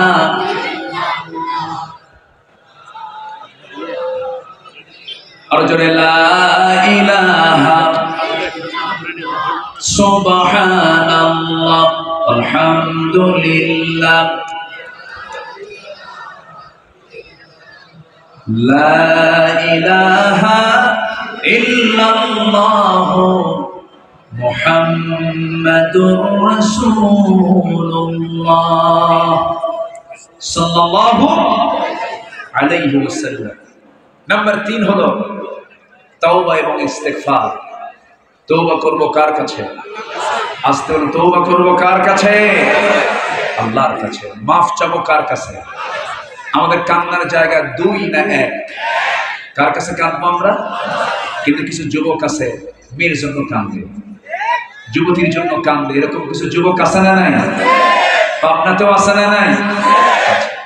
একটু বসুন, রাত তো খুব বেশি হয়নি, একটু ধৈর্য ধরে আর কিছু সময় একটু মাহফিলের হক তো আদায় করতে হবে আপনাকেও। একটু বসুন না, জোরে বলি ইনশাআল্লাহ, আর জোরে বলুন ইনশাআল্লাহ। আমি ধমক দিতে চাচ্ছি না, একটু মহব্বত নিয়ে বলছি, দয়া করে দয়া করে দয়া করে আমি করজোরে মিনতি জানাচ্ছি। আর একটা লোকও এর পরে আর নড়বেন না। আমি খুব অল্প সময় শেষ করব, শুধু পয়েন্টগুলো আমি সামারাইজ করে বলার চেষ্টা করছি। একটু বসুন, একটু। জি, আমরা মাফ চাইবো কার কাছে? আল্লাহর কাছে। মাফ করার জন্য একজনই আছেন, তিনি আমার কে? কাঁদলে পরে ফলাফল পাওয়া যাবে একজনের কাছে, তিনি আমার কে? আপনি কোনো ব্যক্তির কাছে কাঁদবেন, বলবে ও ধান্দায় কাঁদবে, কোন একটা লক্ষ্য ওর আছে, এই জন্য কাঁদবেন। দুনিয়ার কারো কাছে কাঁদবেন, সে একটা মাইন্ড করতে পারে, কিন্তু আল্লাহর কাছে আপনি কাঁদবেন, এই কান্নার অবশ্যই একটা ফলাফল কে দিবেন? আসতে বলবেন না, কে দিবেন? আল্লাহ। আল্লাহ রাব্বুল আলামিন বলেন, তুবু ইলাল্লাহি জামিআন আইয়ুহাল মুমিনুন লাআল্লাকুম তুফলিহুন। সূরা নূর আয়াত নম্বর 31। আল্লাহ রাব্বুল আলামিন তওবার ব্যাপারে হুকুম দিচ্ছেন, আর এক জায়গায় বলছেন, তুবু ইলাল্লাহি তাওবাতান নাসুহা। তওবার গুরুত্ব এত বেশি, আল্লাহ রাব্বুল আলামিন তওবা নামে একটা সূরা পর্যন্ত নাযিল করেছেন। আমার নবীজি বলেন, তুবু ইলাল্লাহ ফাইন্নী আতুবু ইলাইহি ফাইন্নী আতুবু ফিল ইয়াউমি মিআতা মাররা। ও আমার সাহাবীরা, তোমরা তওবা করো আল্লাহর কাছে, আমি রাসূল নিজে সারা দিনে 100 বারেরও বেশি বার তওবা করি। জোরে বলি সুবহানাল্লাহ। আমার রাসূলকে আল্লাহ পাক ইস্তিগফার করতে বলেছেন। যারা পারেন ঠোঁট মিলিয়ে বলুন, ফাসাব্বিহ বিহামদি রাব্বিকা ওয়াস্তাগফিরহু ইন্নাহু কানা তাওয়াবা। আমরা কার কাছে মাফ চাবো বলেন? আল্লাহর কাছে মাফ চাবো। বান্দা যখন আল্লাহর দিকে এক হাত আগায়, আল্লাহ তার দিকে 10 হাত আগান। ওয়ামান তাকাররাবা ইলাইয়া শিবরান তাকাররাবতু ইলাইহি যিরাআন ওয়ামান তাকাররাবা ইলাইয়া যিরাআন তাকাররাবতু ইলাইহি বা'আন ওয়া ইযা আকবালা ইলাইয়া ইয়ামশি আকবালতু ইলাইহি ওয়া হারফিলু মুত্তাফাকুন আলাইহি। যে ব্যক্তি আমার দিকে হেঁটে হেঁটে আসে আমি তার দিকে দৌড়া দৌড়া যাই, যে আমার দিকে 1 হাত আগায় আমি তার দিকে 10 হাত আগাই। জোরে বলি সুবহানাল্লাহ। মাফ করার জন্য কে আছেন? আমি গুনাহ করব, মাফ করবেন কে? আমি তওবা করব, মাফ করবেন কে? আল্লাহ মাফ করে দিবেন। এই জন্য মাফের সবচাইতে বড় উত্তম জায়গা হলো আযান শোনার সঙ্গে সঙ্গে কোথায় যাওয়া? আসতে বলবেন না, কোথায় যাওয়া? মসজিদে যাওয়া। কয় ওয়াক্ত নামাজ? আল্লাহ আমাকে ডাকবেন দিনে, ডাকেন দিনে কয়বার বলেন? 5 বার। কি স্পেশাল সময় সেটা কোনটা বলেন? তাহাজ্জুদ। মোট কয়বার হলো? 6 বার হলো। এই 6টার সময় আমরা একটু আল্লাহর ডাকে সাড়া দেব, আল্লাহকে খুশি করার জন্য স্পেশালি সেজদা দিয়ে দেব। আপনার গুনাহ যত বড়ই হোক না কেন, বান্দা যখন ওযু বানায়, ওযুর সঙ্গে সঙ্গে তার অঙ্গ প্রত্যঙ্গের সগীরা গুনাহগুলো মাফ হয়ে যায়। হাত মাফ হয়ে যায়, মুখমণ্ডলের সগীরা গুনাহগুলো মাফ হয়ে যায়। 2 পা যখন ধৌত করে 2 পায়ের সগীরা গুনাহগুলো মাফ হয়ে যায়। বান্দা যখন নামাজে দাঁড়ায়, আল্লাহ বান্দার সামনে দাঁড়ায় যান। বান্দা যখন সূরা ফাতিহার আলহামদুলিল্লাহি রাব্বিল আলামিন বলে, আল্লাহ বলেন হামিদানি আবদি। আর রহমানির রহিম যখন বলে আসনা আলাইয়া আবদি। মালিকি ইয়াউমিদ্দিন যখন বলে, আল্লাহ বলেন মাজ্জাদানি আবদি। ইয়্যাকা না'বুদু ওয়া ইয়্যাকা নাস্তাঈন পর্যন্ত যখন বান্দা বলে, হাদা বাইনি ওয়া বাইনা আবদি ইহদিনাস সিরাতাল মুস্তাকিম থেকে শুরু করে নিয়ম পর্যন্ত যখন বান্দা বলে, আল্লাহ বলেন বান্দার এতক্ষণ ধরে তুই আমার কাছে যা যা চাইলি সমস্ত চাওয়াকে পাওয়া করে তোর তামাম জিন্দেগীর সমস্ত গুনাহগুলোকে মাফ করে দিলাম। আমরা নামাজ পড়বো কয় ওয়াক্ত? আজ পড়বো না, কয় ওয়াক্ত বলেন? আমার নেতা হতে হবে বেনামাজি না নামাজি? বেনামাজি না নামাজি? আমরা এই বিষয়টা খেয়াল করবো, কারণ ইয়াওমা নাদউ কুল্লা উনাসিম বিইমামিহিম, কিয়ামতের দিন আল্লাহ রাব্বুল আলামিন প্রত্যেক ব্যক্তিকে হাজির করবেন তার নেতা সহ। নেতা যদি বেনামাজি হয়, কর্মী যদি নামাজি হয়, মানান না বেমানান? বলেন মানান না বেমানান? বেমানান হয়ে যাবে, এমন নেতা আমরা বানাবো না। নাম্বার 4 হলো আল্লাহর সামনে দাঁড়ানোর ভয়। সকল হারামকে আমরা বর্জন করবো, আল্লাহর সামনে আমাকে দাঁড়াতে হবে। এই জন্য সকল হারামকে বর্জন করে পবিত্র জীবন গঠন করব। আখিরাতের নাজাত প্রাপ্তির জন্য আমরা এই প্ল্যানে আমরা সামনের দিকে চলবো। রাসূলের আদর্শ আমরা এটাই খুঁজে পাই। আল্লাহ রাব্বুল আলামিন সুন্দর করে বলছেন, ওয়া আম্মা মান খাফা মাকামা রাব্বিহি ওয়া নাহান নাফসা আনিল হাওয়া ফাইন্নাল জান্নাতা হিয়াল মাওয়া। জোরে বলুন আল্লাহু আকবার। ভিতরে তাকওয়া আনতে হবে, নিজের ভিতরে আল্লাহর ভয় আনতে হবে। ছোট্ট একটা ঘটনা মনে পড়ে গেল, সাইয়েদনা ওমর ফারুকের কথা। ওমর ফারুককে সবাই চিনেন তো? কয় নাম্বার খলিফা বলেন? বলেন জোরে বলেন, কয় নাম্বার খলিফা? বহুদিন আগে এক মাহফিলে বলেছিলাম ওমর ফারুককে চিনেন কি?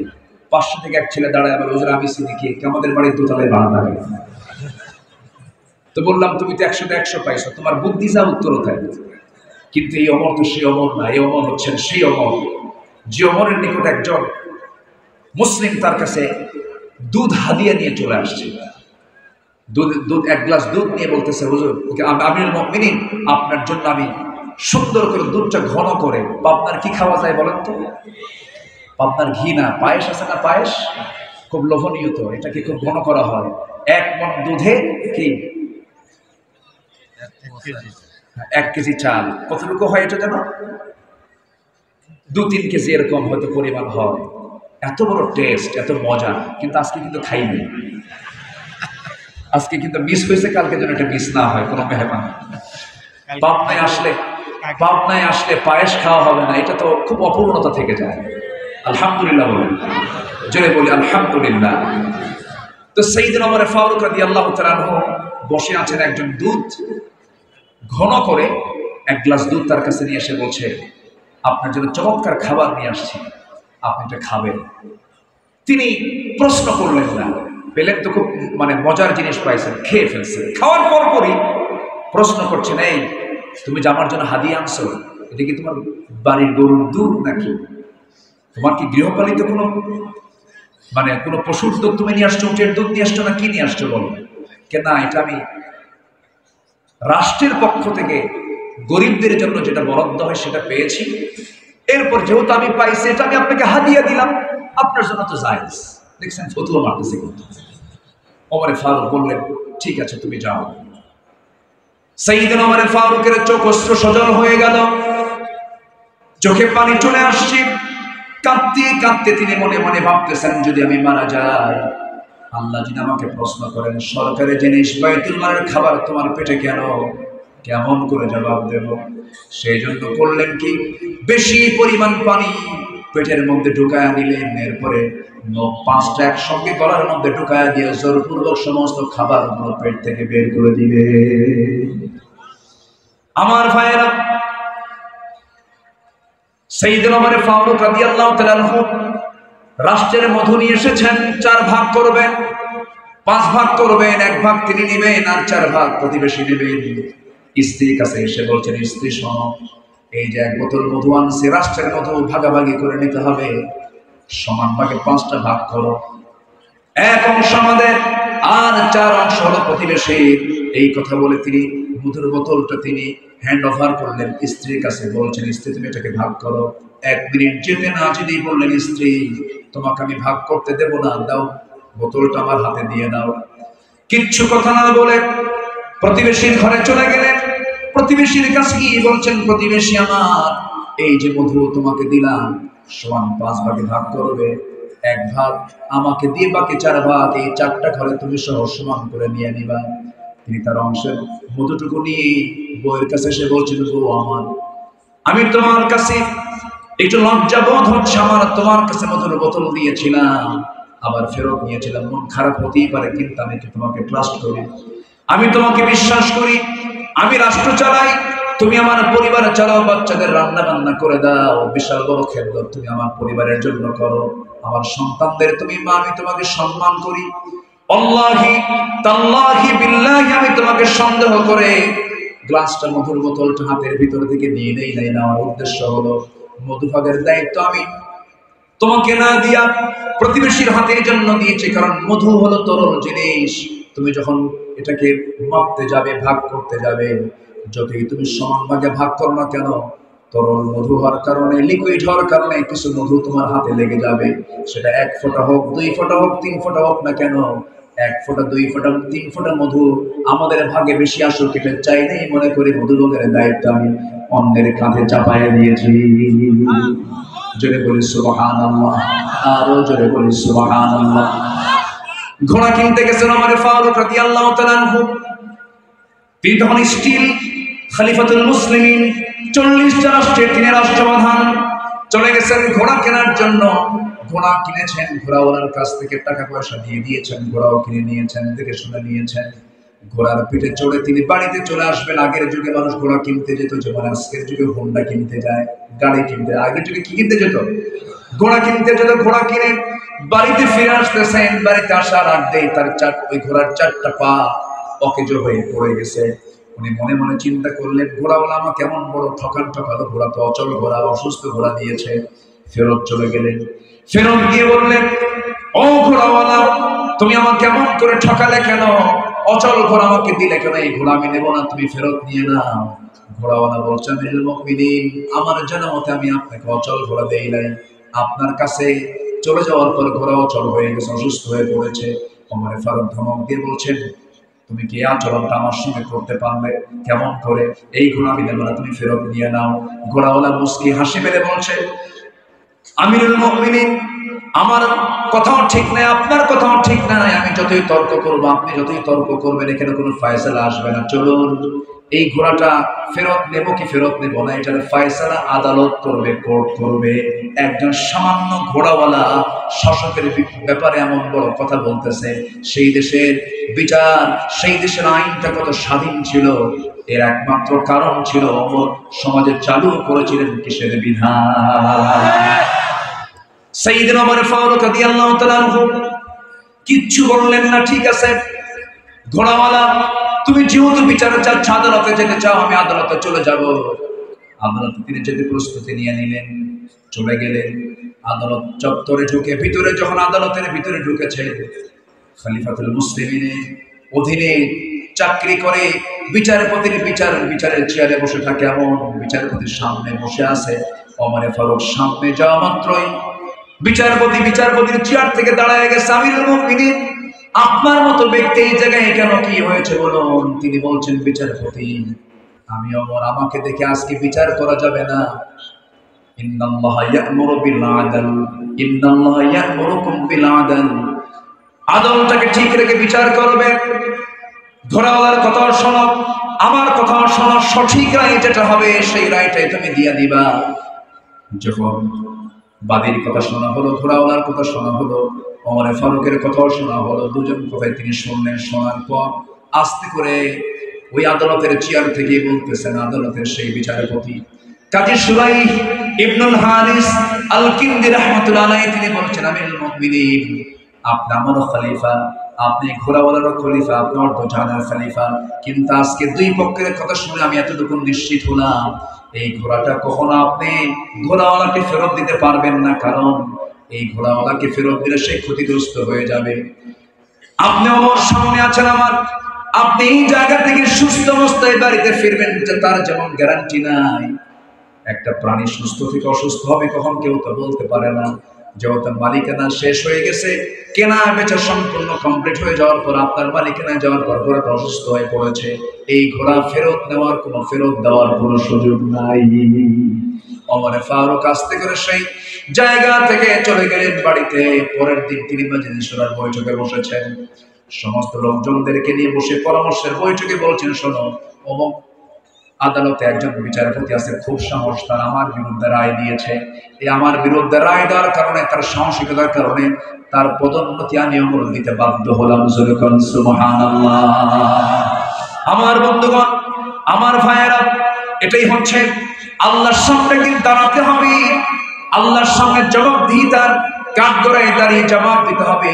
অনুভূতি কারোর মধ্যে যদি থেকে যায়, সে বান্দার আদর্শ এমনই হতে পারে, এমনই হবে, এটাই স্বাভাবিক।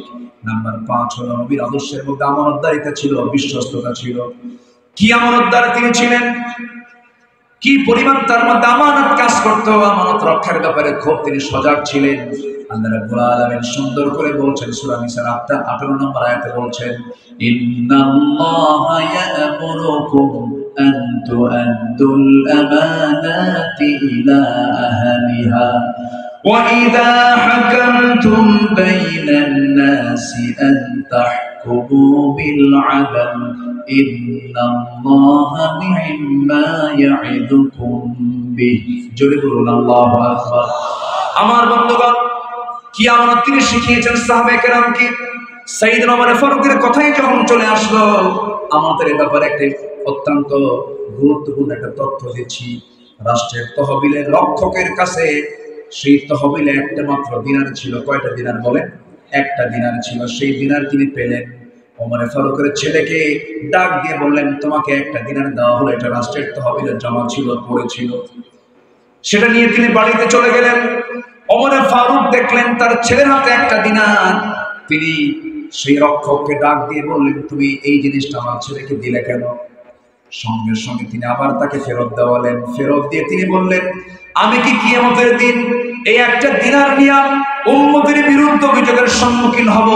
এটা আমার প্রয়োজন নাই। একটা দিনারও আমি রাষ্ট্রের তহবিল আবার ফেরত দিয়ে দিলাম। আল্লাহু আকবার বলেন। এই দেশে বহু মন্ত্রী মন্ত্রণালয় চালিয়েছে।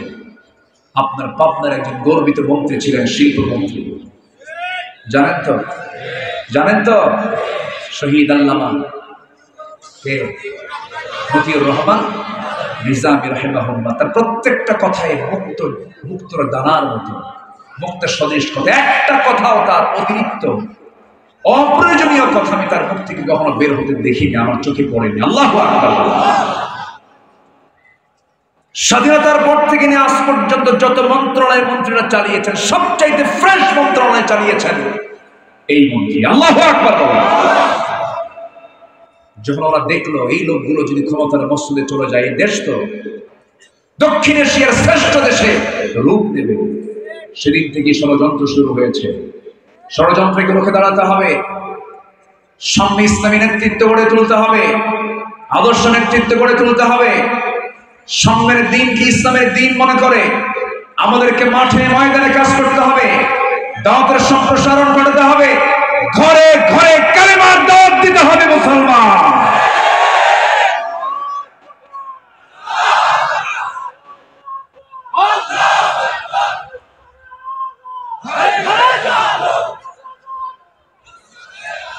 আল্লাহ কবুল করুন, জোরে বলে আমিন।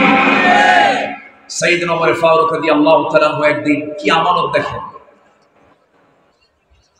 এক প্রদেশের গভর্নর তার কাছে আসছেন, তিনি খোঁজ নিলেন বাইতুল মালের কি খবর, গরিবদের কি অবস্থা, সব কি ঠিক মতো বন্টন হয়েছে কিনা। এবার উল্টা এখন গভর্নর প্রশ্ন করছেন ওমর ফারুক, আমিরুল মুমিনিন, আপনার পরিবারের কি অবস্থা, আপনার গায়ের যে সেরা জুতা, সেরা জামা, এই যে সেরা তালিযুক্ত জামা পরে আছেন, জীর্ণ শীর্ণ করে বসবাস করছেন, আপনার পরিবারের খবর কি, আপনি কিভাবে চলছেন, আপনার ক্ষুধার্ত সন্তানদের কি অবস্থা। এই প্রশ্ন করা মাত্রই আগে প্রশ্ন ছিল হলো রাষ্ট্র সংক্রান্ত, এই প্রশ্নের জবাব দিয়ে তিনি রাতের বেলা বসেছেন বৈঠকে গভর্নরের সাথে ওমর ফারুক রাদিয়াল্লাহু তাআলা। চট করে এই প্রশ্ন যখন করেছেন গভর্নর, যে বাতি জ্বলতেছিল সেই বাতির নিচে বাতি জ্বলে কি দিয়া, তেল দিয়া, আর তেলটা থাকে হচ্ছে, তেলের ভিতরেই থাকে কি, ওটাকে কি বলে রাখা, পোলতা, মানে একটা, আচ্ছা পোলতা বলে, স্থানীয় ভাষায় কি বলে, সলতা পোলতা, যাই হোক সেটাই তো খাবো হয়তো মাহারুকে। এটা 2013 সালে আমাকে মহতারাম শিখিয়েছিলেন। আপনাদের ভাষার মধ্যে একটা আলাদা স্বতন্ত্র দিক আছে, বলি আলহামদুলিল্লাহ। পাবনার একটা টান দিলে গোটা দেশবাসী বুঝে এটা পাবনা থেকে আসছে, বলি আলহামদুলিল্লাহ। একটা আলাদা সৌন্দর্য বলতেন। যখন তিনি প্রশ্নের সম্মুখীন হলেন, তার পরিবার কেন্দ্রিক যেই লণ্ঠনে যে বাতিতে আগুন জ্বলছিল তার নিচের পলতেটা তিনি চেপে ধরলেন, নিভে গেল বাতি। গভর্নর আশ্চর্য হয়ে বললেন, বাতি নিভায় দিলেন কেন? সাইয়েদনা ওমর ফারুক বলছেন, ও আমার গভর্নর, এতক্ষণ ধরে তুমি রাষ্ট্রের প্রশ্ন করছিলে, আমি রাষ্ট্রের প্রশ্ন করছিলাম, জবাব আমরা দিচ্ছিলাম। হঠাৎ করে যখন ব্যক্তি জীবনের প্রশ্ন করেছো, পারিবারিক জীবনের প্রশ্ন করেছো, এই সময় রাষ্ট্রের তেল জ্বলবে, আমার ব্যক্তিগত প্রশ্নের জবাব আমি তোমাকে দেব। রাষ্ট্রের তেল খরচ করে ব্যক্তিগত প্রশ্নের জবাব আমি দিতে পারবো না, এই জন্য বাতি নিভাইয়া দিলাম। আল্লাহু আকবার বলবেন না? আমানতদারিতা, এটা কি আমানতদারিতা। নাম্বার 6 হলো পরিবারকে জান্নাতের দিকে পরিচালনা করা। সন্তানকে দাওয়াত দিবেন, বউকে দাওয়াত দিবেন, বউ যদি নামাজ না পড়ে কি করবেন বলেন? বউ যদি নামাজ না পড়ে কি করবেন? আরেকজনটা মায়ের হবে, একজনকে সেদিক থেকে কিছু মায়ের হবে। এই শোনেন, যে কইছে এটা ও বিয়ে করবে, যে বিয়ে করছে ও বলবে মার হবে, এটা অসম্ভব ব্যাপার। বউকে ভয় করে না এমন স্বামী দুনিয়াতেই নাই। এখন যদি কয় ঠিক ছোট বাচ্চা, এই যে কি বুঝলো হয়ে যাবে। জি, বউকে কে না ভয় করে? ভয় তো এটা সম্মান। বউ স্বামীকে ভয় করে, স্বামীও বউকে ভয় করে, সম্মান করে। এই সম্মান শ্রদ্ধা যদি না থাকে সংসার টিকবে? টিকবে না। বউয়ের সঙ্গে আপনার রাগারাগি করে পারবেন না তো। বাচ্চার বয়স যদি 1.5 বছর হয়, 1 বছর হয়, ওই সময় যদি আপনি একটু গন্ডগোল করেন, মারামারি করতে চান, শুধু যদি বলে এই যে বাচ্চা কোলে না চলে গেল, বাচ্চার বয়সে 1 বছর হলে আপনি করবেন কি বলেন? ওই বাচ্চাকে যদি আপনাকে একদিন দায়িত্ব দেওয়া হয়, কয় আসার যে খাবে আল্লাহ জানে। উপায় তো নাই, কোনো উপায় নাই। এই জন্য রাসূল স্ত্রীদের সঙ্গে খুব মিলেমিশে কথা বলেছেন, কখনো কাউকে ধমক দিয়ে কথা বলেছেন এমন কোন রেকর্ডই নাই। মুহাম্মদ সাল্লাল্লাহু আলাইহি ওয়াসাল্লামের জীবনে কি জান্নাতি পরিবার ছিল তার। আল্লাহু আকবার। মেয়েদেরকে আদর করতেন, মেয়েদেরকে স্নেহ করতেন, পরিবারকে আগলে রাখতেন, প্রচুর সময় দিতেন, নাতিপুতিকে টানতেন। মেয়েকে বিয়ে দিয়েছেন বলে হেরে যান নাই, হেরে ফেলেন নাই, মেয়েদের বিয়ে দিয়ে কাছে টানতেন। 3 দিন পার হতে দিতেন না, ফাতিমার বাড়ির দিকে রাসূল বসে থাকতেন। জোরে বলে সুবহানাল্লাহ। দাওয়াত দিতেন সবচেয়ে বেশি আমার রাসূল, বাইরে না ভিতরে? বউদেরকে কাছে টানতেন, সন্তানদের কাছে টানতেন, কারণ আল্লাহ রাব্বুল আলামিন বলেন ইয়া আইয়ুহাল্লাযীনা আমানু কু আনফুসাকুম ওয়া আহলিকুম নারাও ওয়াকুদুহা আন-নাস ওয়াল হিজারা। হাদিসে এসেছে আমার রাসূল রমজান মাসে সারা রাত জেগে থাকতেন, নিজে এবং পরিবারকে সাথে করে নিয়ে।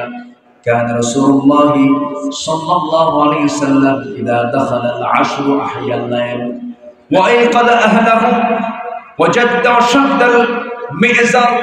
আমার নবীজি শেষ দশকে রমজান যখন পেতেন, শুধু নিজে না পরিবারকে টেনে আনতেন এবং খুব চেষ্টা করতেন কোমরে গামছা বেঁধে তিনি নেমে পড়তেন পরিবারকে সাথে নিয়ে। কার কাছে কান্না করতে? আল্লাহর কাছে কান্না করতে। নাম্বার 7 হলো বান্দার হক। ফাইন্না দিমাকুম ওয়া আমওয়ালাকুম ওয়া আ'রাদাকুম বাইনাকুম হারাম কাহুরমাতি ইয়াউমিকুম হাদা ফি বালাদিকুম। নিশ্চয় তোমাদের রক্ত, তোমাদের সম্পদ, তোমাদের সংগ্রাম পরস্পরের জন্য হারাম তিনি করে দিয়েছেন কে? গীবত করলে বান্দার হক নষ্ট হয় না? অনেক নামাজি গীবতকারী আছে না নাই? বলেন। ফেসবুকেও গীবত করে, আছে না নাই? একজনের সঙ্গে একটু কথা একটু এলোমেলো হয়েছে, ফেসবুকে দিয়ে দিবে। তোমার এরকম করা যাবে না। হালকা এইরকম মানসিকতা নিয়ে ঈমান টিকে রাখা সম্ভব নয়। বর্তমান যুগে গীবতের প্রচার বেশি, অপরের সম্মান নিয়ে সিনেমিনে খেলা হয়, হিংসা করা হয়। এগুলো হচ্ছে বান্দার হক নষ্ট করার বড় একটা মাধ্যম। অবলীলা এগুলো চলছে। রাসূল কড়া বসিয়ে দিচ্ছেন, এই সমস্ত কাজ ইমানদার কখনো করতে পারে না। আল্লামা ইকবাল আফসোস করে বলছেন, तुम हो अफ्स में खसबनक ओ अफ्स में रहीम, तुम खता करो खता भी वहाँ पोशो करीम। তারা ছিলেন দয়ার আকর, তোমরা সবই হিংসকাজী। তারা ছিলেন ক্ষমাশীল, আর তোমরা চলো দোষটি খুঁজি। আমরা সংকীর্ণ হব না উদার হব? সংকীর্ণ হব না উদার হব? নাম্বার 8 হলো পার্থিব জীবনের উপরে আখিরাতকে প্রাধান্য দেওয়া। কারণ এই দুনিয়া তো শেষ হয়ে যাবে, দুনিয়া ফুরে যাবে, কিন্তু যেটা কোনোদিন ফুরবে না সেটা হলো আখিরাত। আখিরাতের শুরু হবে কিন্তু শেষ হবে না। দুনিয়ার শুরু আছে, যার শেষও আছে, কিন্তু আখিরাত যেদিন শুরু হবে সেদিন থেকে কোনোদিন আখিরাত আর কোনোদিন ফুরাবে না। ইয়ামালু আন্নামাল হায়াতুদ দুনিয়া লাইবুন ولهب وزينة وتفاخر بينكم وتكاثر في الأموال والأولاد كمثل غيث أعجب الكفار نباته ثم يهيج فتراه مصفرا ثم يكون حطاما وفي الآخرة عذاب شديد ومغفرة من الله ورضوان وما الحياة الدنيا إلا متاع الغرور। জোরে বলুন আল্লাহু আকবার। দুনিয়ার জীবনটা হলো ধোঁকার সামগ্রী ছাড়া কিছুই নয়। এই দুনিয়া ছেড়ে আমিও চলে যাব, আপনিও চলে যাবেন। এই জন্য আখিরাত কেন প্রাধান্য দিয়ে চললো? রাসূল মদিনার রাস্তা দিয়ে চলছিলেন, হঠাৎ করে দেখা একটা মরা ছাগল। কি ছাগল? মরা ছাগল। কানটা ধরলেন, কানটাও কাটা। রাসূল বললেন, সাহাবীরা, এই মরা ছাগলকেও টাকা দিয়ে কিনবে নাকি? না, জীবিত তো কিনতাম না, কারণ ত্রুটিপূর্ণ কান কাটা ছাগল। রাসূল বলেন, আমার আল্লাহর কাছে এই দুনিয়ার মূল্য এই মরা ছাগলের চাইতেও কম। এই দুনিয়া ছেড়ে আমিও যাব, আপনিও যাবেন, সব আল্লাহর কাছে ফেরত যাব আমরা। এই জন্য আমরা দুনিয়াটাকে আখিরাতের জন্য সাজায় নেব, সুন্দর করে ইসলামকে সাজায় নেব। আল্লামা ইকবাল বলছেন, হর কোই मस्त नए ज़ौक़ तनसानी है, तुम मुसलमान हो ये अंदाज़े मुसलमानी है। प्रत्येक तुम्हारे আজি বিলাস মদে তোমরা কি হে মুসলমান, আর একই মুসলমানের ধারা নাকি? কবি আফসোস, আল্লাহ ইকবাল আফসোস করে কথাগুলো বলছেন। আমরা আখিরাতকে সাজাবো সুন্দর করে, দুনিয়ায় আখিরাতের আমল দিয়া। জোরে বলি ইনশাআল্লাহ, আরো জোরে বলি ইনশাআল্লাহ। নাম্বার 9, 10 শর্ট করে বলছি, একটু মনোযোগ দিয়ে শুনুন। নাম্বার 9 এবং 10 কে এক জায়গায় বলছি। জীবনের সকল কিছুর ঊর্ধ্বে আল্লাহ এবং রাসূলকে প্রিয় হিসেবে গ্রহণ করা। নাম্বার 10 হলো জিহাদ ফি সাবিলিল্লাহ। একটা আয়াত বলে আমি শেষের দিকে আস্তে আস্তে যাচ্ছি। আল্লাহ রাব্বুল আলামিন সূরা তাওবার 24 নম্বর আয়াতে সুন্দর করে বলছে, قل إن كان آباؤكم وأبناؤكم وإخوانكم وأزواجكم وعشيرتكم وأموال اقترفتموها وتجارة تخشون كسادها ومساكن ترضونها أحب إليكم من الله ورسوله وجهاد في سبيله فتربصوا حتى يأتي الله بأمره والله لا يهدي القوم الفاسقين. জোরে বলুন আল্লাহু আকবার। 8টা জিনিসের চাইতে রাসূলকে বেশি প্রিয় মনে করতে হবে, জিহাদকে বেশি মহব্বত করতে হবে, জিহাদকে বেশি প্রাধান্য দিতে হবে। নাম্বার 1 পিতা, নাম্বার 2 সন্তান, নাম্বার 3 স্ত্রী, নাম্বার 4 হলো পুত্র, নাম্বার 5 হলো সম্পদ অর্জন করেছো, ব্যবসায় লাগিয়েছো, এরপরে তোমাদের বাসস্থান, এরপরে আল্লাহ রাব্বুল আলামিন বলেন এই সমস্ত জিনিসের চাইতে সবচেয়ে বেশি প্রিয় হতে হবে 1 নাম্বার তিনি কে? জোরে বলেন তিনি কে? আল্লাহকে বেশি মহব্বত করতে হবে, রাসূলকে বেশি মহব্বত করতে হবে। আমার নবীজির জীবদ্দশায় আমার নবীজি হাবিব বিন যায়েদ রাদিয়াল্লাহু আনহুকে মুসাইলামাতুল কাজ্জাবের কাছে পাঠালেন, চিঠি দিলেন, চিঠির মাধ্যমে পাঠায়, চিঠি হাতে দিয়ে তাকে পাঠায় দিলেন। মিথ্যা নবীর এই দাবিদার মুসাইলামাতুল কাজ্জাব সম্মান তো করলোই না, তাকে গ্রেফতার করলো। গ্রেফতার করে উল্টা তাকে বলে ফেললো, চাপ দিল, আমি শেষ নবী, আমাকে তোর মানতে হবে। হাবিব বিন যায়েদ তিনি বললেন, জীবন দেব, ঈমান দেব না। আল্লাহু আকবার বলেন, আল্লাহু আকবার বলেন।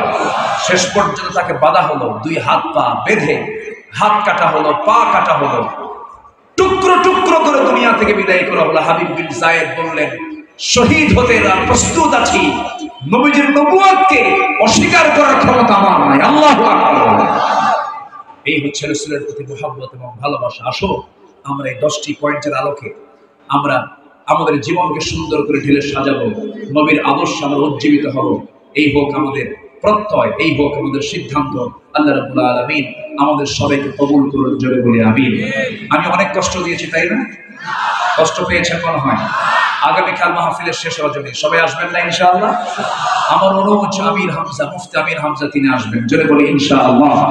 সম্মানিত ভাইয়েরা, আমি সবার কাছে একটু উদাত্ত আহ্বান জানাবো। কিছু লোক উঠে গেছেন, বয়স্ক লোক ছিলেন, আমি সবার কাছে উদাত্ত আহ্বান জানাবো। মাহফিল কমিটির কিছু ভাই আপনার কাছে যদি যায়, এই যে মাহফিলের প্যান্ডেল, প্রচার প্রসার খরচ আছে না নাই বলেন তো? আছে। কিছু ব্যাগ যাবে, যদি কিছু দিতে বলা হয় দিবেন না আপনারা? এটা দয়া করে যেখানে টাকা আছে সেখানে হাত দেন, অন্যের পকেট না কিনতে হবে, নিজের পকেটে একটু হাত দিয়ে যে যা পারি আমরা দিল থেকে সবাই দেব, জোরে বলি ইনশাআল্লাহ। জিকিরের তালে তালে কোথায় ব্যাগগুলো, কোথায়? সবাই নেমে পড়েন, কাপড় যাচ্ছে, হলুদ কাপড়, যে যা পারে আমরা সবাই দেব। দোয়ার মধ্য দিয়ে মাহফিলের সমাপ্তি টানবো ইনশাআল্লাহ। জিকির করি সুবহানাল্লাহ আলহামদুলিল্লাহ। সবাই শেষ দোয়া করে যান। যে আমরা দোয়া করে যাই, একটু মেহেরবানি করে কেউ নড়বেন না। আজকে আমরা বেশি রাত করেছি, আগামীকাল মাহফিল শেষ হবে, এত রাতে নয়, আগামীকাল আরো আগে মাহফিল শুরু হবে, আগে মাহফিল শেষ হয়ে যাবে, জোরে বলি ইনশাআল্লাহ। জিকির করি সুবহানাল্লাহ আলহামদুলিল্লাহ। আর জোরে লা ইলাহা সুবহানাল্লাহ আলহামদুলিল্লাহ। আমি কিন্তু উঠতে বলি নাই, দোয়ার গুরুত্ব মনে হয় নাই এলাকায়।